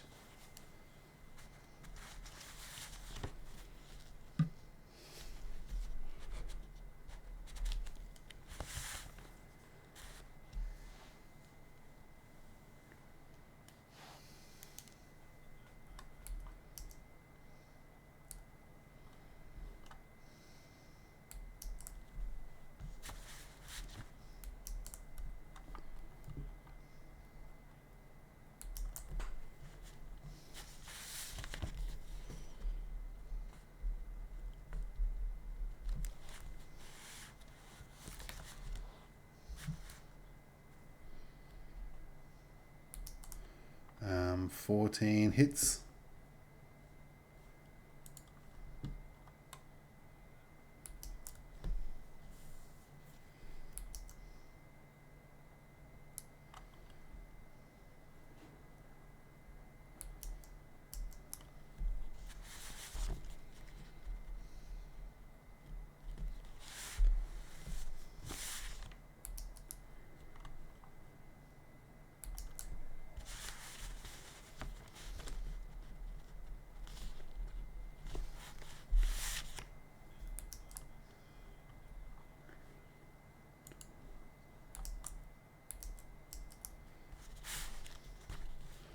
All right.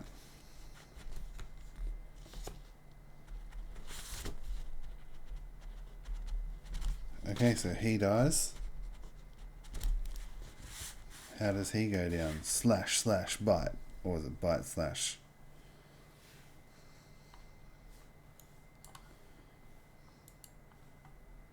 And then he goes down gurgling in a pile of meat steaks.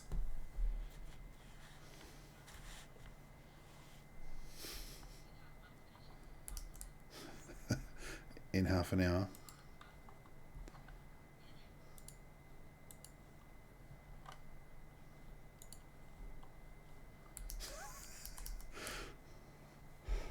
Okay, so after that, Chum's turn.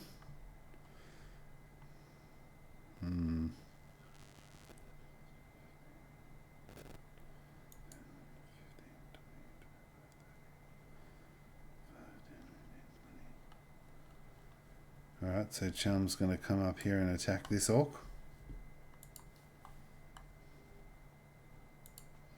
Change character.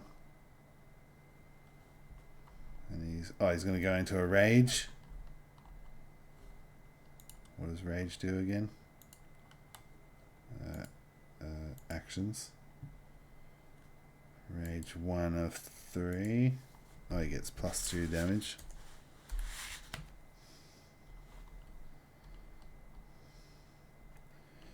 He's going to do an attack with his trident.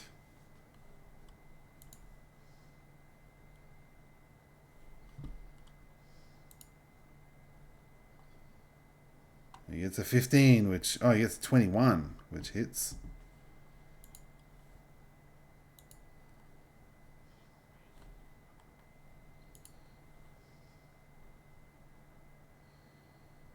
So that's 11. Whoops, I forgot to add his damage, which is +2. 13 damage. Oops.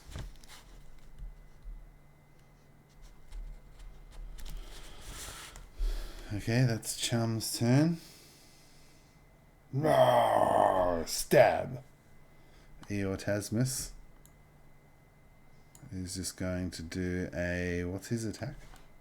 What's his attacking cantrip spell? Apparently it's really weak. Acid Splash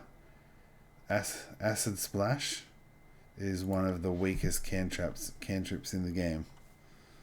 So now I look like a real noob for choosing that.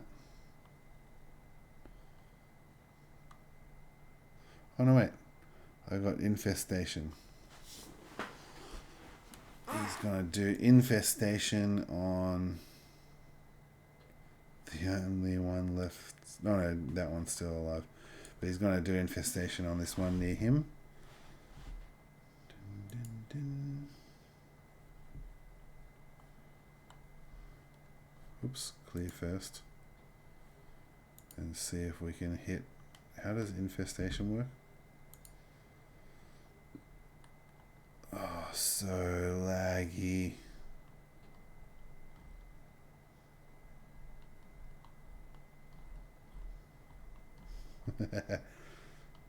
Oh, it's a level 1 spell, so I'm using a spell slot for this. Oh, I just disconnected, that's why. So I get a nat 20 now, good.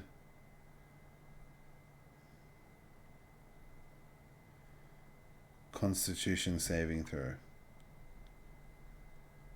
Against my spell resist. Okay, so the orc's got to make a Constitution saving throw. What's his Constitution? 3. D20 plus 3.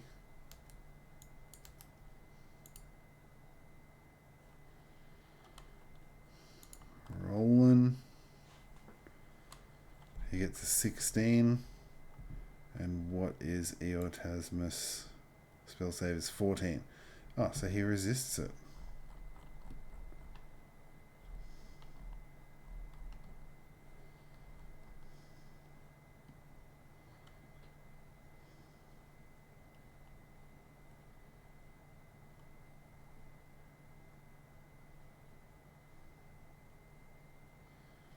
Oh, fantastic. That spell is terrible. Okay, so Eortasmus's spell does nothing. Does he want to move? 5, 10, 15, 20. Okay, so he moves over here and hides behind a tree, getting half cover.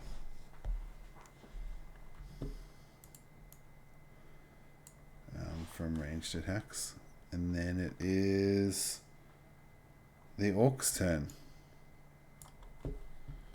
So one orc's going to make an attack against Chum. Get rid of this thing. With his great axe. He's got +5 to hit. I don't know what Chum's AC is.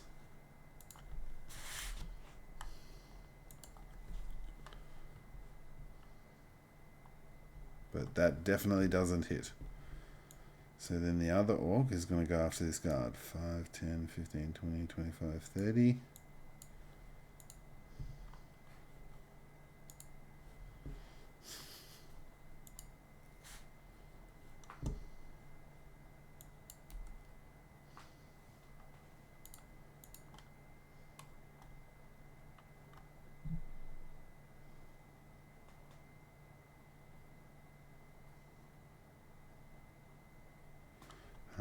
I didn't roll?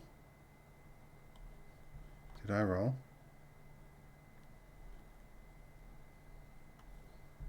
What was it?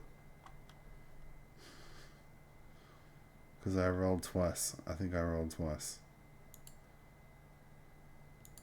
Oh, okay. 6 guard. I don't know.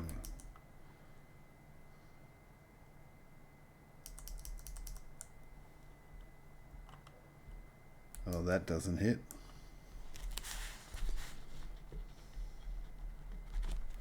Okay, so that was the two orcs turn. So now it is. So as the sound of battle can be heard, 2 people up ahead, 2 of their party up ahead comes down.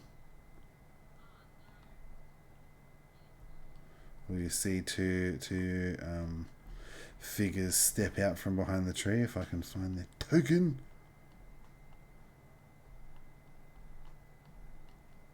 Oh, here.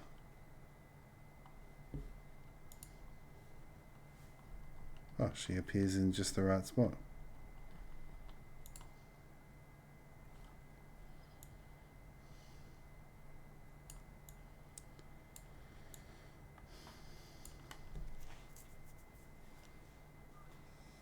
Oh, okay, cool. Okay, so the first one lets out a sharp whistle.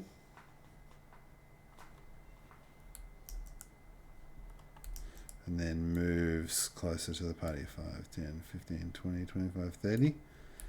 And then the other one is going to... Wait, there's meant to be... there's 3 of them.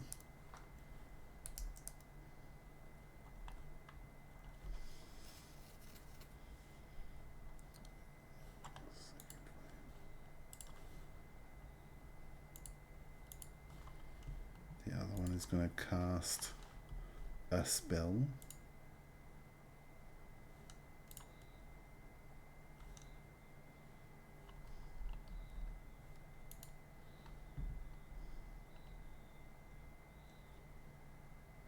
At Chum, I guess, so it's closer. Oh, what's the range on it though? I don't think I wrote it down. Oh yeah, range of 60 feet. So it can definitely hit Chum. Chum has to make a dexterity saving throw. What is spell save DC for a cleric?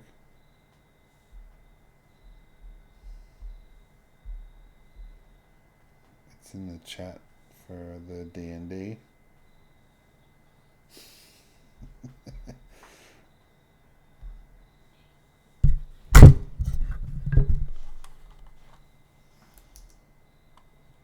Uh-oh.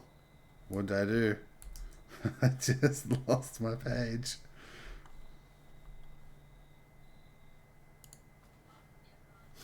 I pressed back.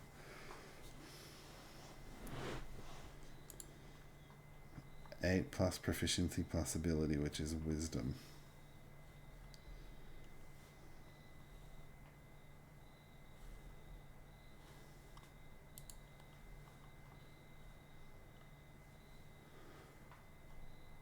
Oh, what happened? No. All my character sheets are back to what they were before we started playing.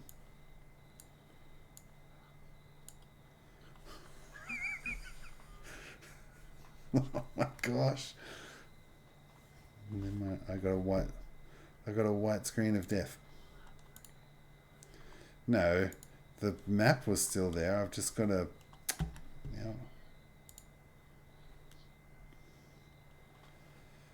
yeah, no, I just got to reload the, I've just got to reload the character sheet.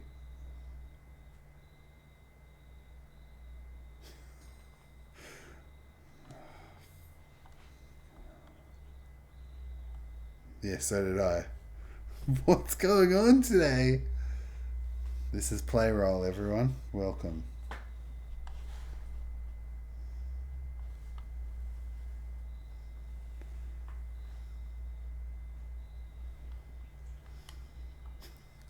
Oh, goodness. Fun. So, let's play tabletop RPG.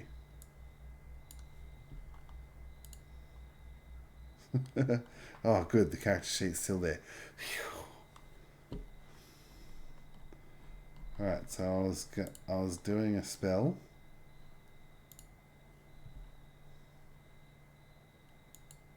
Oh, and I was trying to find out spell save DC. What was it? Ability modifier proficiency is 0. Ability modifier is wisdom plus 1. So 9. Alright, so Chum has to make a dexterity saving throw and beat 9.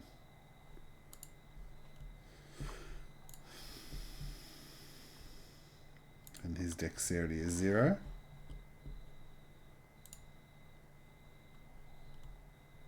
For 17. Now does he take half damage or no damage?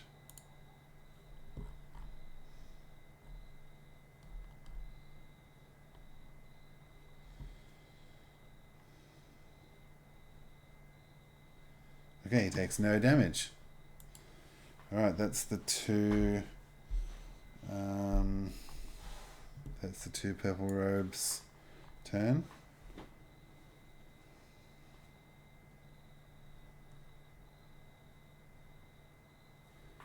And then, so as the first one made a whistling noise, and in the distance you can hear a roar.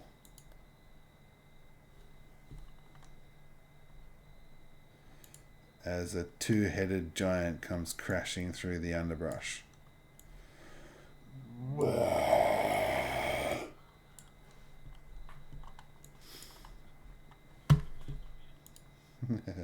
It's an Etten. They have a cave troll?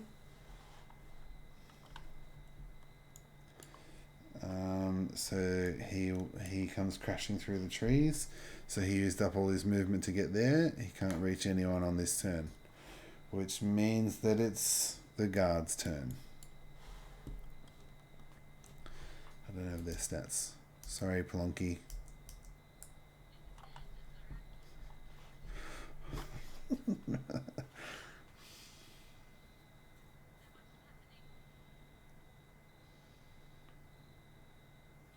Okay, so they've got a spear which is +3 to hit and 1d plus 1.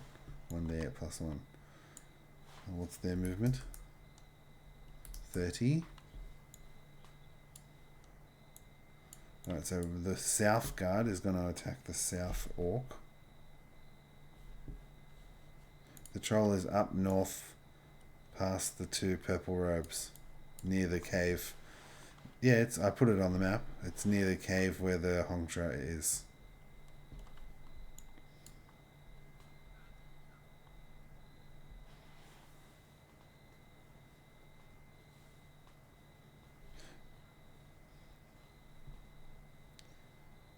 Okay, so he's got to make a D20 plus strength, which is +1. Oh no, wait, I'm doing the guard now. Yeah, okay. 20 plus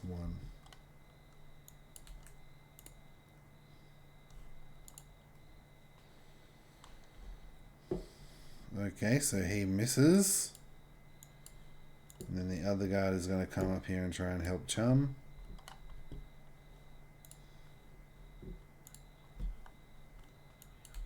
Yeah. The guards from the town. And he also... Oh, he got a nat 1.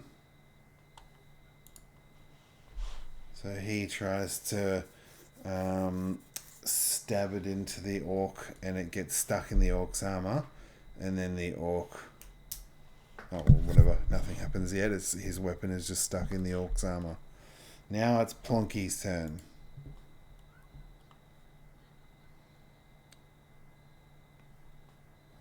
Pikkle was in the room, but Pikkle just disconnected again on play roll.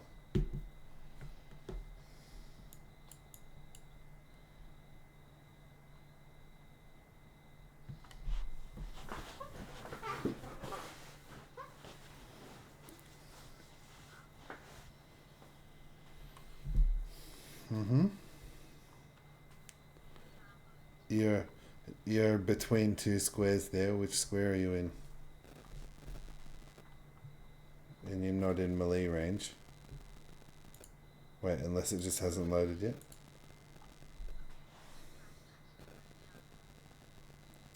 Okay.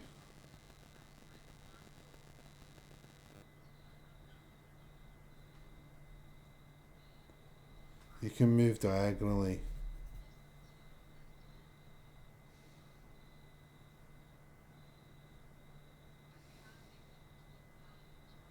Yep.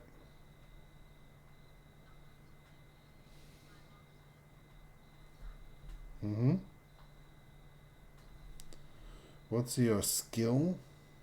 Is your other thing a bonus action?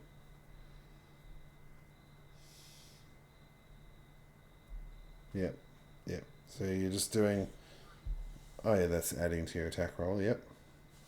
I mean your damage roll. Yep, that hits.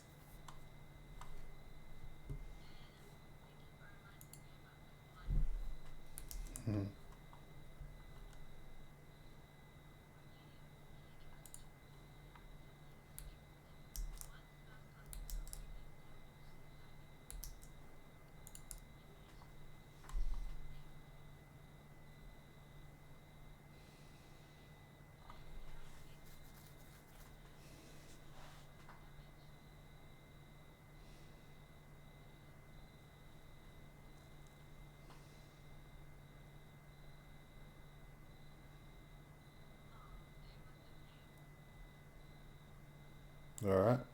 So what was the total damage? Oh, 8. Yeah, so you already hit the creature. Now you've done 8 damage. Yep, it dies.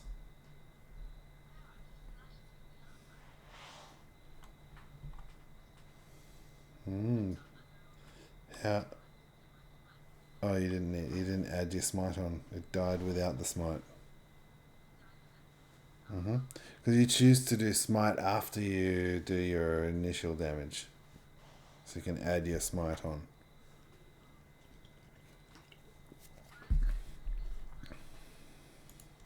Yep. Yeah, there's 2 acolytes and an Etten coming in from the north.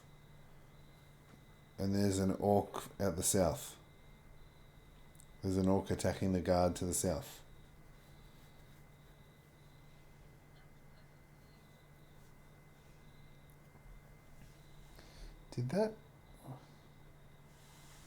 Did that orc miss the guard? Must have.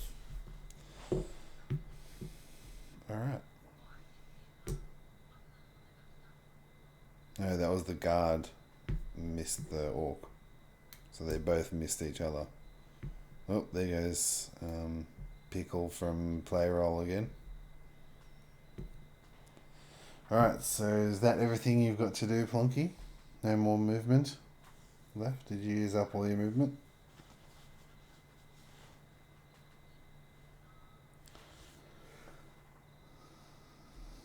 It's back to Pikkle's turn.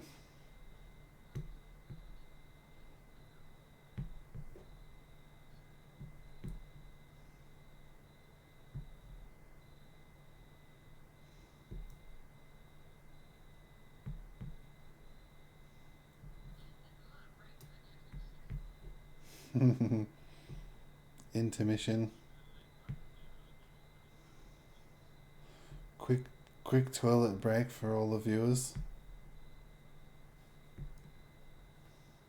Not able to guarantee if you're gonna be back in time for Pikkle's movement though.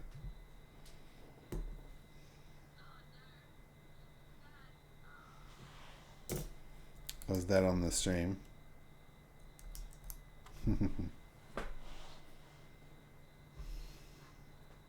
Yeah.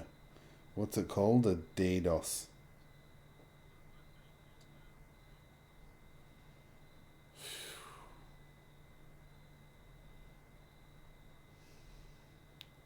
Is that Playroll's fault or a hardware issue? So if I get rid of all the assets, that won't make it better.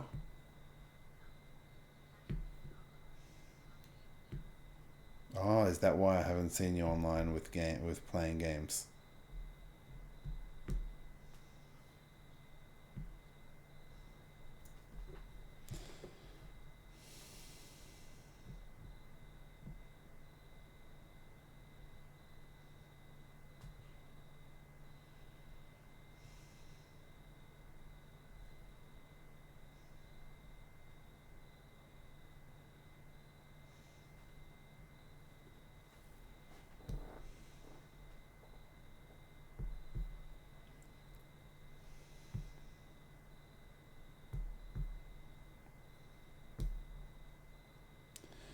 Don't forget to show up next Saturday for more exciting D&D on Bumfluff's Twitch channel, streamed live. Streamed live, and then you can catch the recorded episodes on the Blackman Family Gaming YouTube site.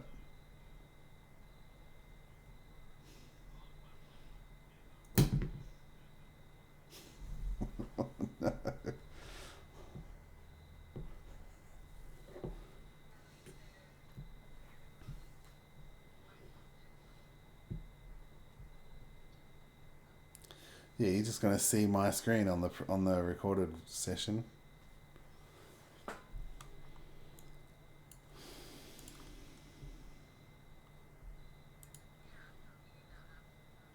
It's still pretty slow when I click on something though.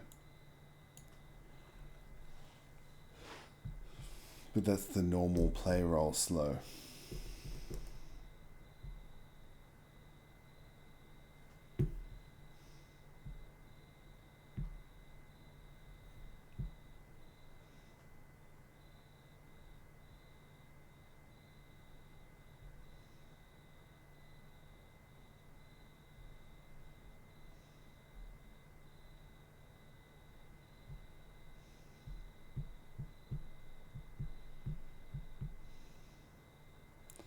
There he is.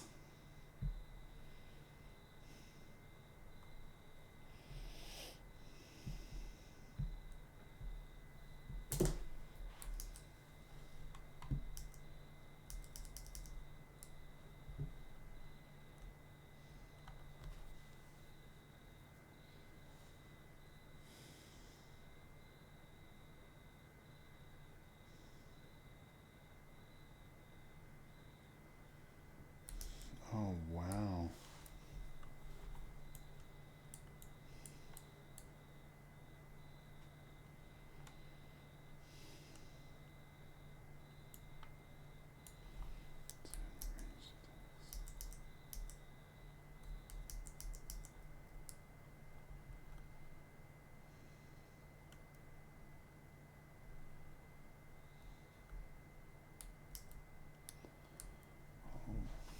Ouch.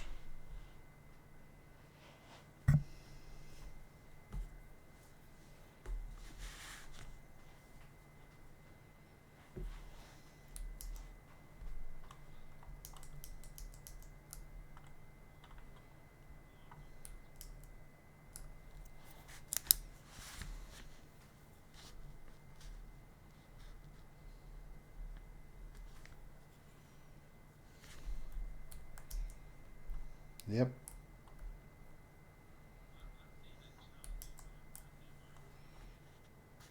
No, he should have Plonky below him and then a guard below that.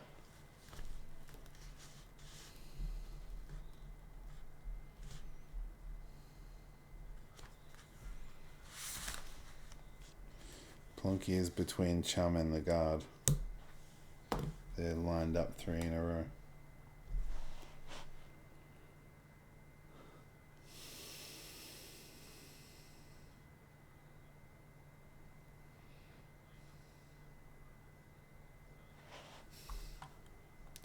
Yep.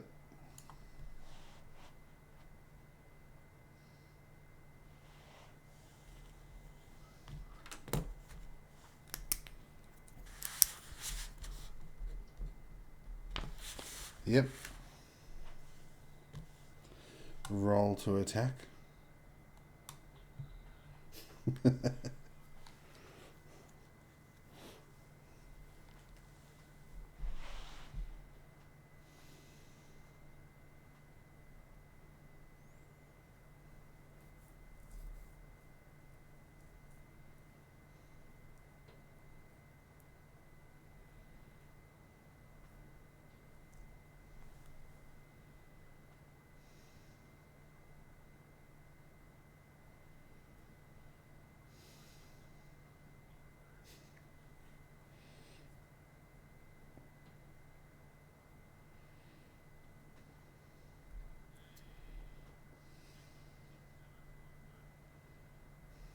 Mm-hmm. Hunter's mark.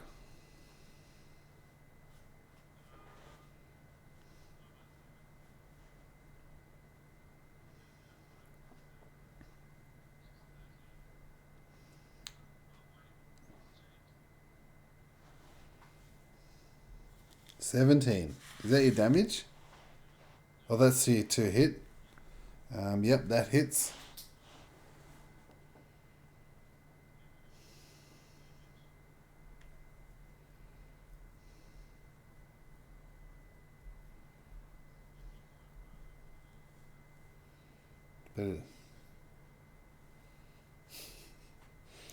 Better just use dice.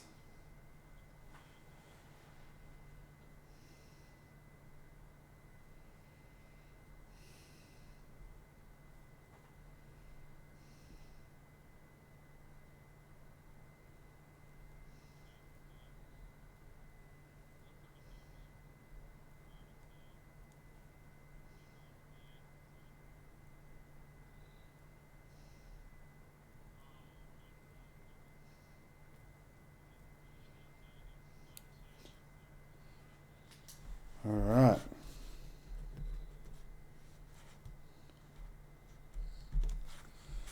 Yep, he's still alive, but he's looking like he's bleeding. He is bloodied. The arrow sticking out of his chest.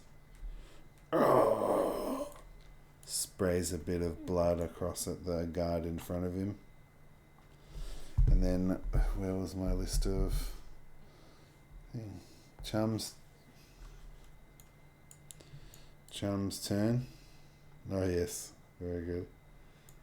5, 10, 15, 20, 25. Okay, Chum's going to go to here. And Chum's going to make an attack with his trident on this one while still raging.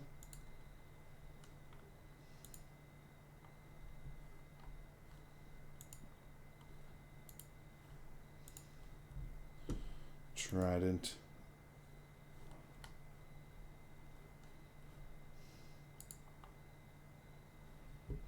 No, oh.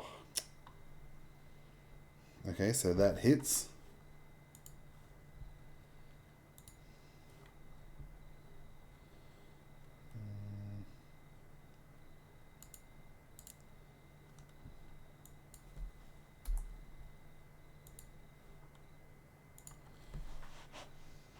For 7 damage. 7 damage on that acolyte.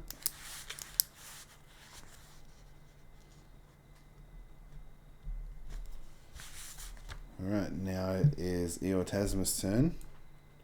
And Eotasmus is going to... He feels like Pikkle has probably got that orc pinned down. No, he should probably attack that orc. So he's going to move out from behind the tree where he was hiding. And then he's going to make an attack. I've got to change character sheet.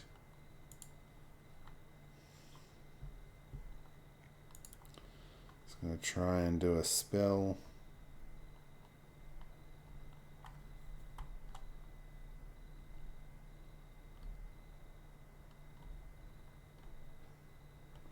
Was poison spray a spell, level 1 spell? No, it's a cantrip.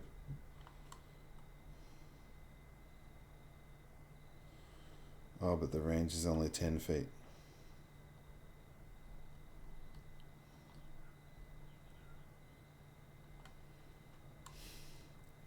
Alright, so he's going to do a vicious mockery at that orc.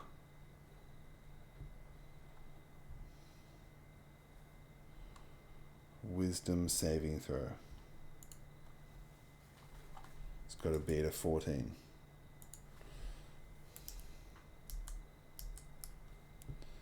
And he's got a wisdom of 0.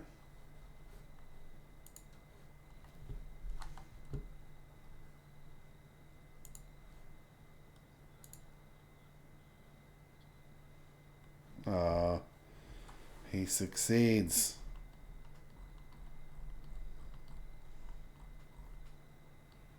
Does that give him damage still?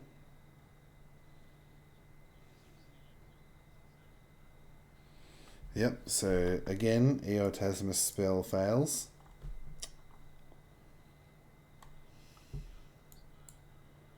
Five, 10, 15, 20, 25.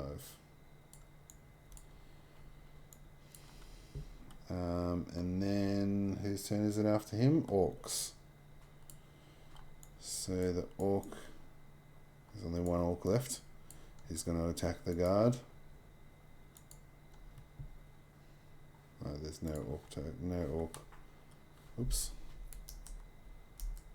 So the orc is going to use his great axe.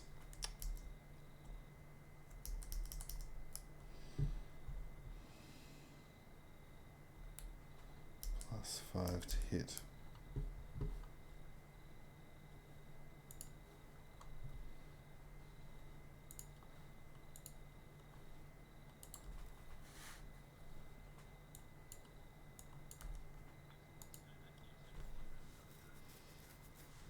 No. That was the first round. This is the second round of combat.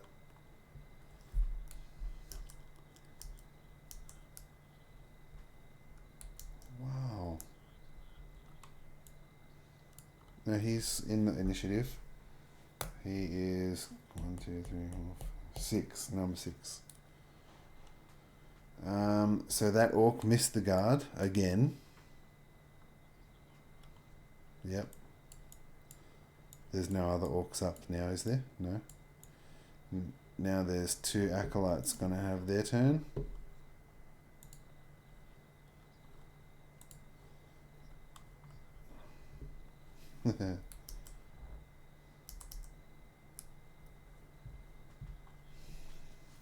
Yeah, one of them whistled to call the Etten down. And now I do have a character sheet for these guys. Now they're going to cast a spell.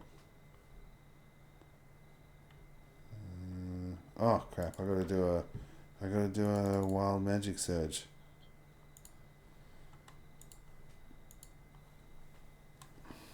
I gotta do 3 of them.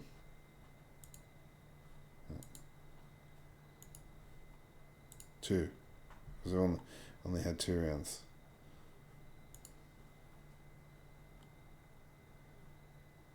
Okay, so both the wild magic surges clear.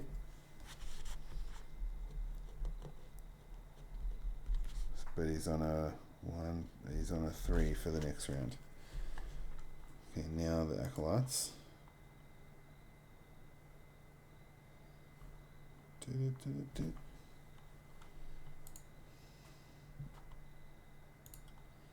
Spells.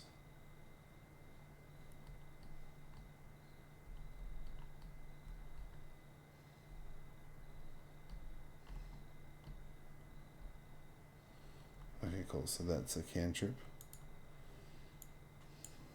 What's the range on it?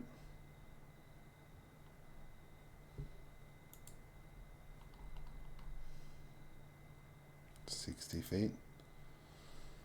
Okay, so one acolyte is going to go after Plunky So, can Plonky make a dexterity saving throw?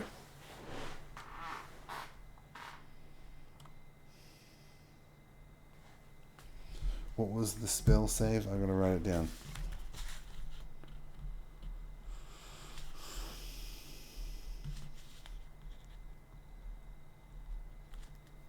Was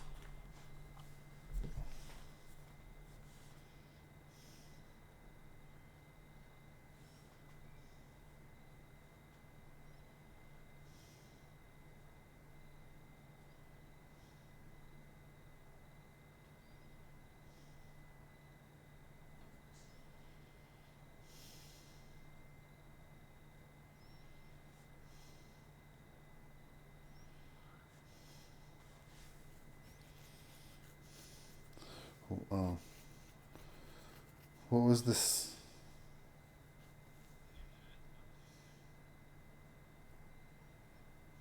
Eight plus modifier plus bonus.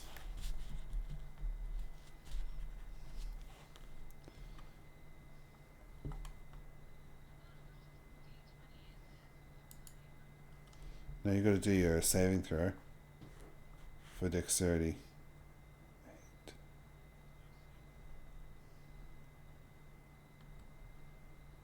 It is just your modifier though, right? Unless you've got other things to add to your saving throw. Advantage or something.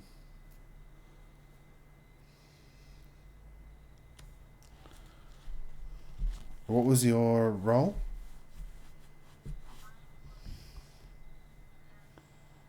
Oh, okay. Which is? Okay, so that missed. So now her attack's going to go off. Dun, dun, dun. So Plonky takes 6 damage, 6 radiant damage.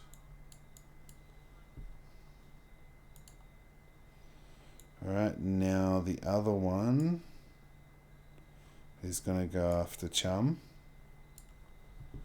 Chum's got to do a dexterity saving throw.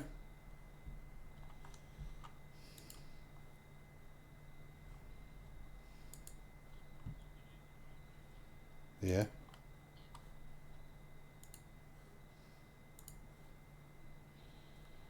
And Chum's got to beat a 9. And he beats it. So Chum doesn't get hit. The what's the spell called? The spell flies wide. So that is the Acolyte's turn. Now it's the Ettin's turn. What was his movement? I think it was 40. Yep.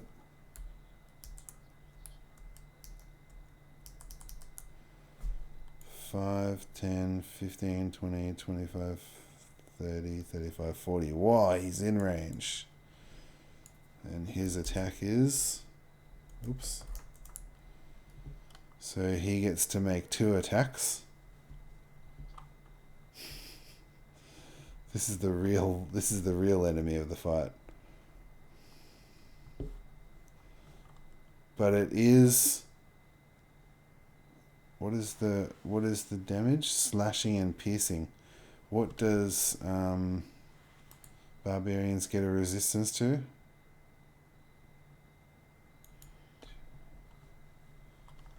So he's going to get +7 to his attack roll.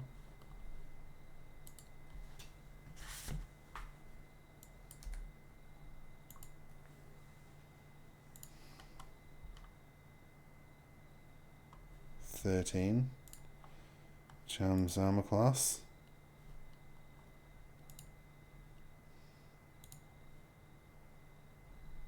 $11. So that hits. A bit actions. Rage.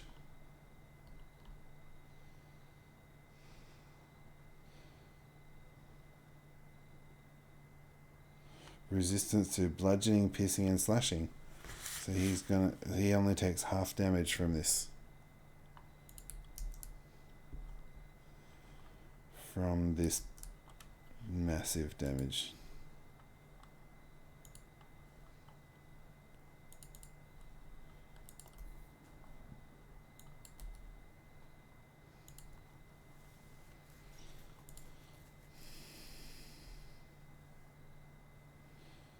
Nine.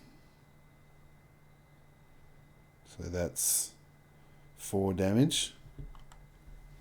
No, it's always rounded up. So 9 is 5 damage to Chum. And then his second attack is going to be a Morning Star seam. 7.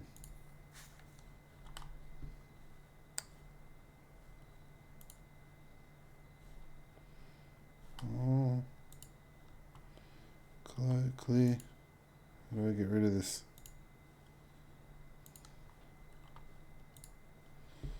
So we'll see if his second attack hits.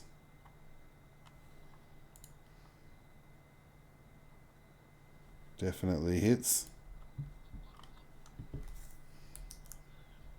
No. Yep.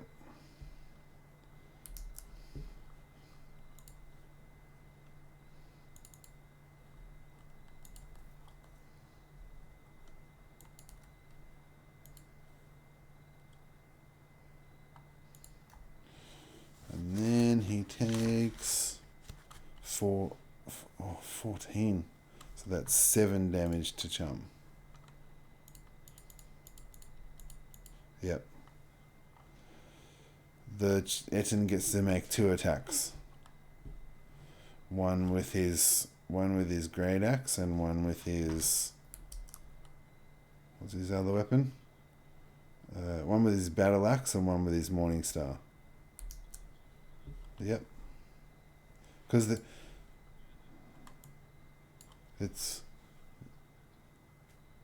because they've got 2 heads. He doesn't have any but what is it? Proficiency bonus anyway. Alright, so that was the Etten's turn. Now quickly get these guards to make an attack so Plunky can have a turn.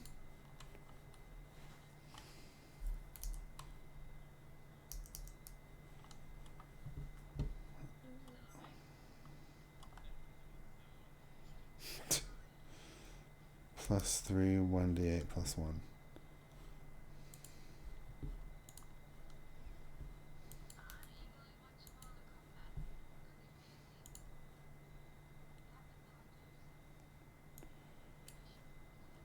Okay, so that guard missed. What's the guard's movement? This guard is feeling sorry for his friend down the bottom who's not hitting anything, so he's going to go down and help him. 5, 10, 15, 25, 30. He can't make it. No. Plonky's... that's his ally.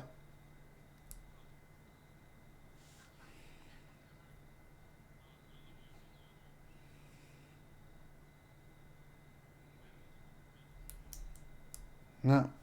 And he doesn't have the range to get there. So that's his turn. He could throw the spear, but then he doesn't have a weapon.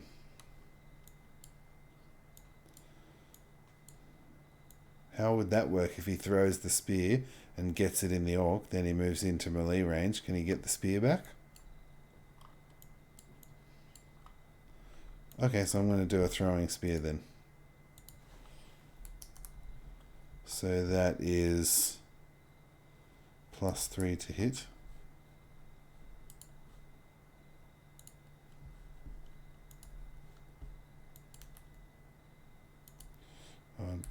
Does he have dex?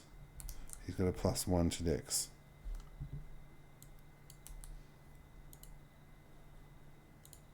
Whatever. Oh, great. Nat 1. He throws his spear and it misses and embeds in the rock wall behind him. Now he's got to use a strength saving throw to pull it out. And then that means that it's Plonky's turn.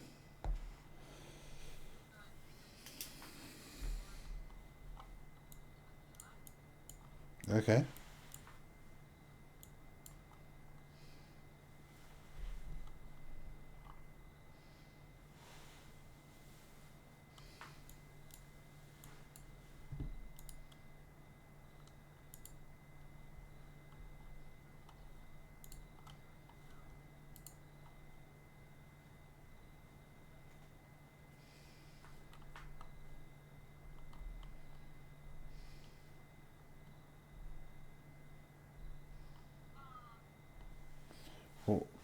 What did you get?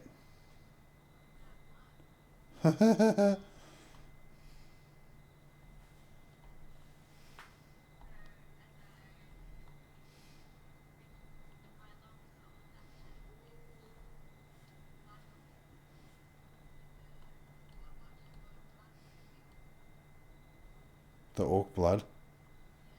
Yep.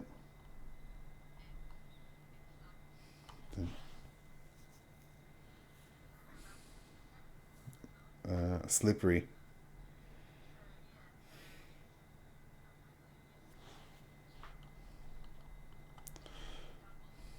Ouch. You stuck like your hands. You dropped the sword.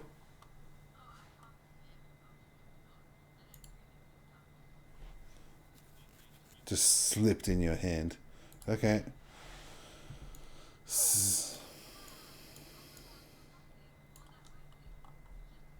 No, no. Now you've got your bonus action, and you have something in your bonus action repertoire, don't you?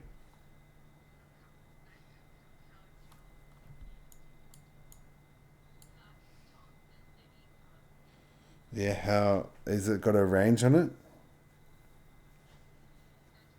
Yep. Okay. Cool.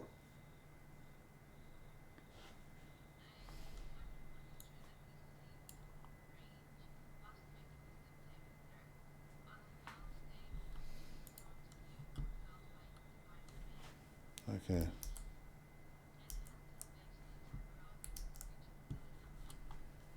Okay. What's your spell save DC?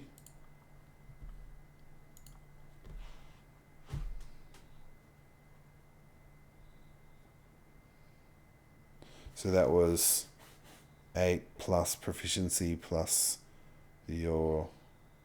Okay, so he got a 12. So he failed to resist your compelled duel. So now he has to either fight you or fight at disadvantage. Yeah, no, he's got to move some squares to get to her. He's got a movement of 40. No, he moves on his turn. Alright, anything else, Plonky? Do you want to make any more movement, or are you okay there? Pickle's turn.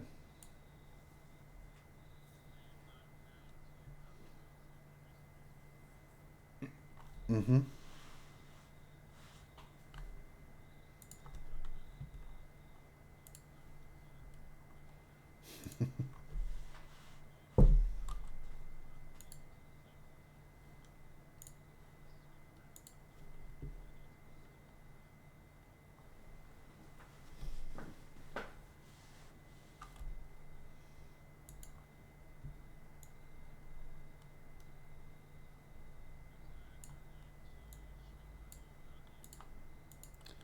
Oh, okay. Yeah. Are you going to move first? You might need to move, otherwise you're going to make it with disadvantage because you're like behind some boulders and a tree and a cliff face.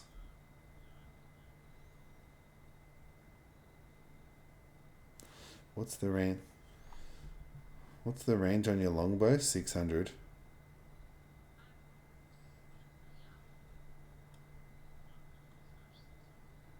Mm-hmm. Okay, well he's 55 feet from you. Oh.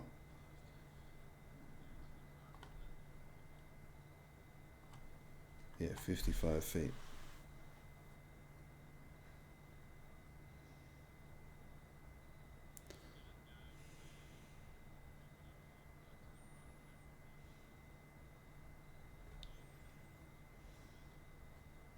Yep.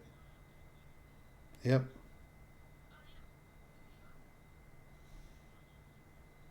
Yeah, I did. Oh, well, that's annoying. Yep.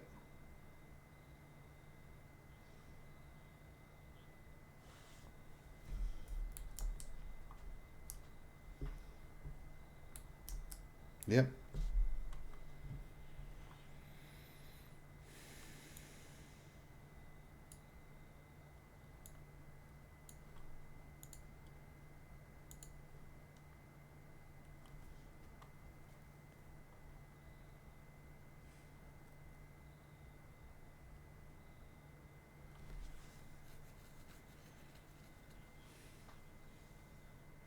That hits.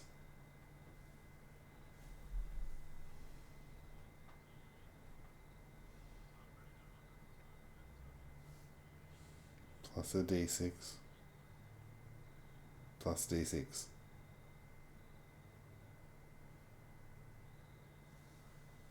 Yep. D8 plus d6 plus 7.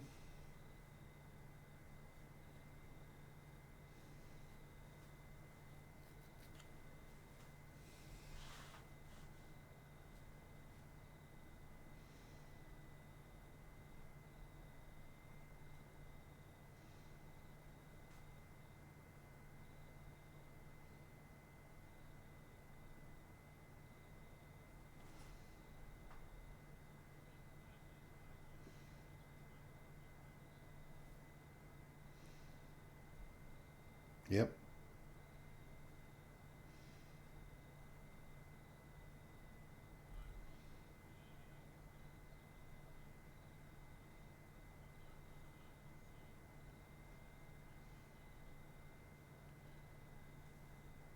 What? Okay, cool. Where's my pen?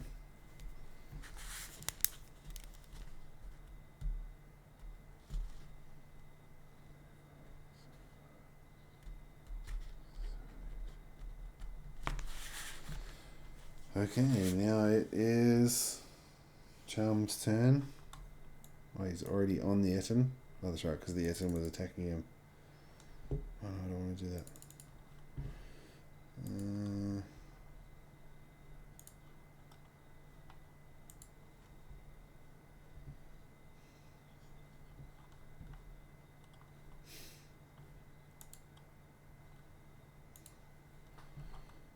So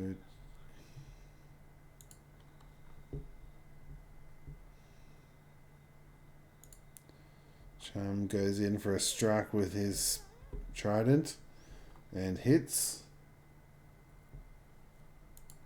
Oh, Chum is hitting everything today.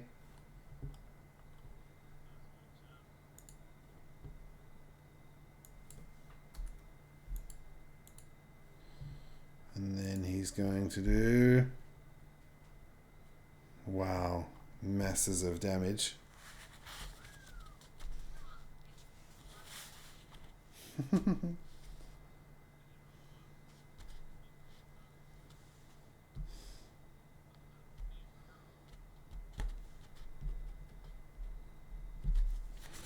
Alright, that was Chum's turn.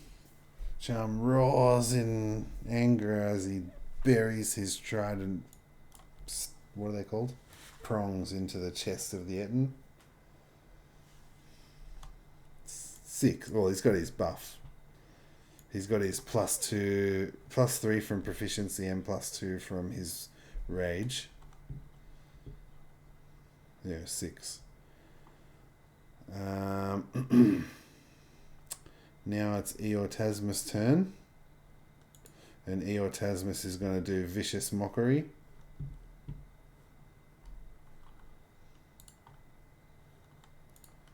Well, he's not seeming to hit with his damaging spells, so he's just going to try and keep it at disadvantage. So he has to do a Wisdom saving throw.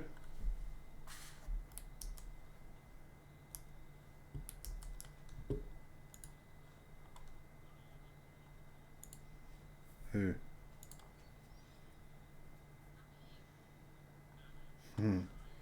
Fails his wisdom saving throw.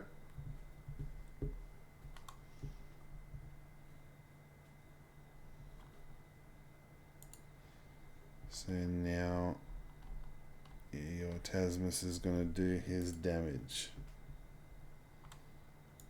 Oops.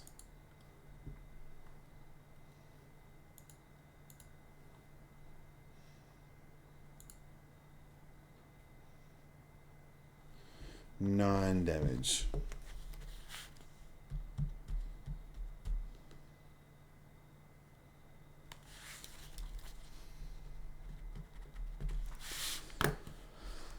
Okay, and then he's disadvantaged on his next attack. And then Eotasmus has to roll his wild magic surge. I didn't do an insult. He says, "Your breath stinks, and now I've got to deal with two of them." And then he rolled a 9, so he's safe from his wild magic surge. And then that makes it Orc's turn.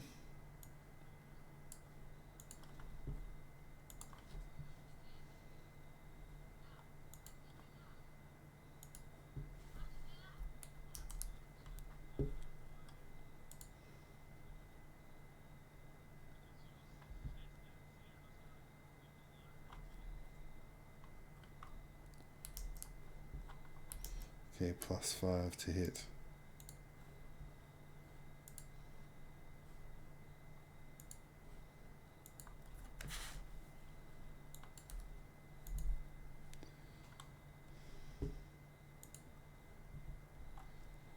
And what was their AC?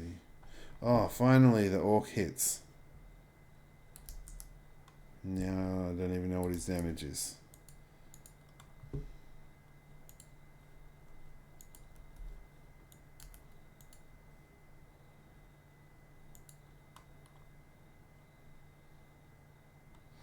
Alright, he does 15 damage to the guard. So that guard's dead. Yep. No, the orc just attacked the guard and did 15 damage, so he died. Yep.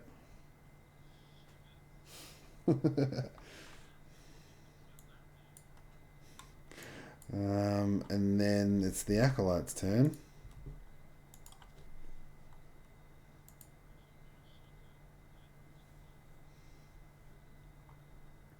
Yep, so that guard's great axe came swinging down and lopped the head off the guard that was attacking him. And the orc attacked the guard, lopped his head off, and sprayed his friend with blood.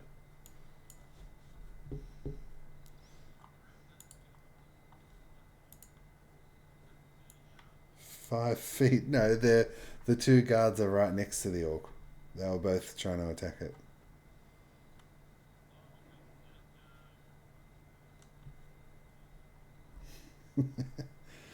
Okay, so the two gag members are gonna try and do their spell again. Oh, actually, no. This one is not in melee range. This one is in melee range.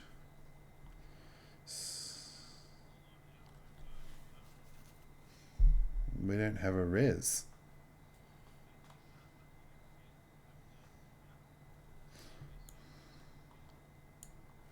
Oh yeah, sorry, he's not dead. He's just that's true.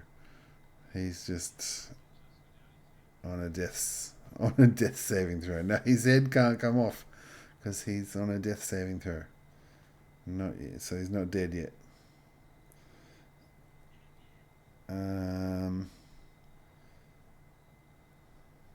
Dexterity saving throw. Okay, so this acolyte up here is going to try and hit Plonky with a sacred flame. So Plonky, make a dexterity saving throw.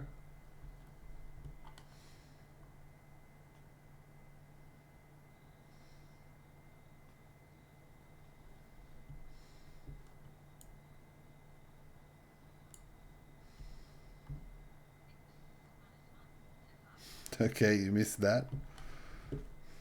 So now you've got to take 1d8 damage.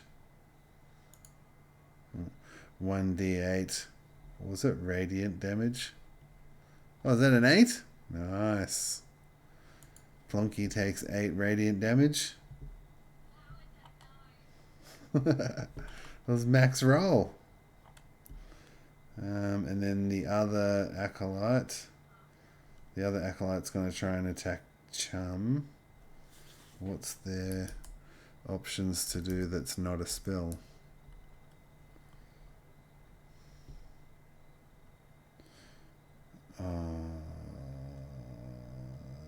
Nope, none of those. Going to do a club attack.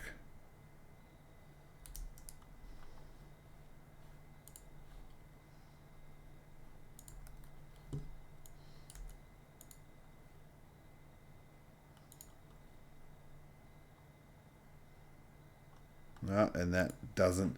So the other acolyte tries to hit Chum with a club, and Chum's pectoral muscles just bounce it off.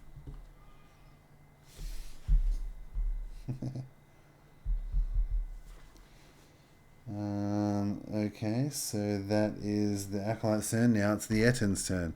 So the Etin has got to try. Is just going to maneuver around. Oops, I just deleted that. He's going to maneuver around Chum here. And then have a little blue aura put back around it. And it's...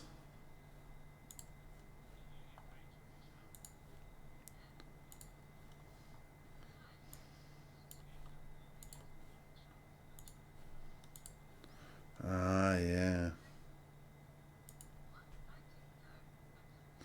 Yeah, it's coming to attack you, but it doesn't have to get out of Chum's range.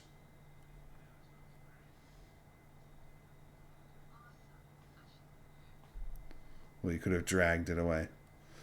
So now... Oops. So now the Etin is going to do 2 attacks on Plonky. Good luck, Plonky. +7. 2d8 +5. Oops.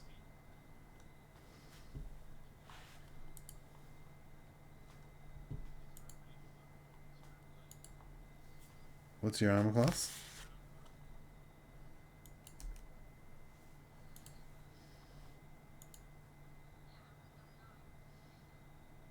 14.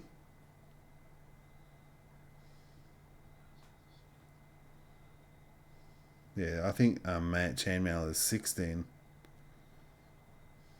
which means your armor class should be 18.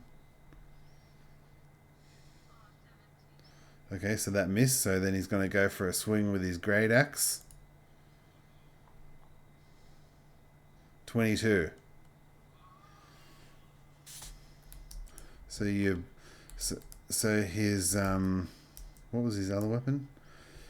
His Morning Star clanged off your armor, but then his battle axe sinks through.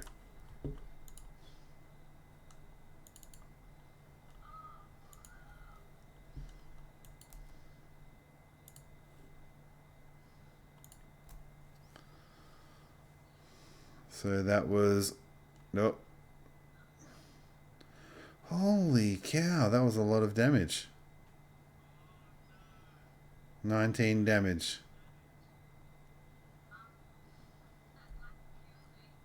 No. So you've been knocked down. Yep.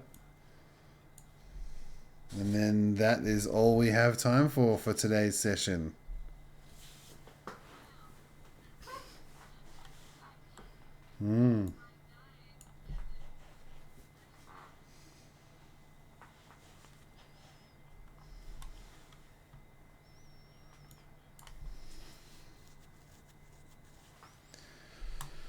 Okay. Thanks for watching, everyone.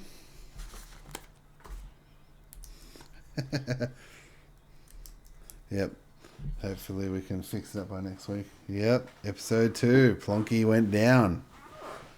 Can Can Plonky survive under the barrage of assaults by the Etten and the two acolytes trying to spray fireballs at you? Oh, what are they? Radiant balls. Well, we've decided to protect the Honkdra, so this is the main fight to try and protect the Honkdra.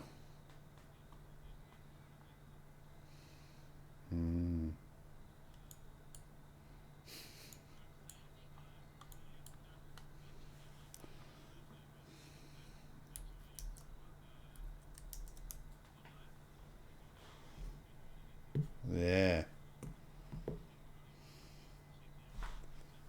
Yep. Yep. Check it out on YouTube. If you miss it here, leave a comment. Make sure you like and subscribe. And we'll catch you next time. Bye for now.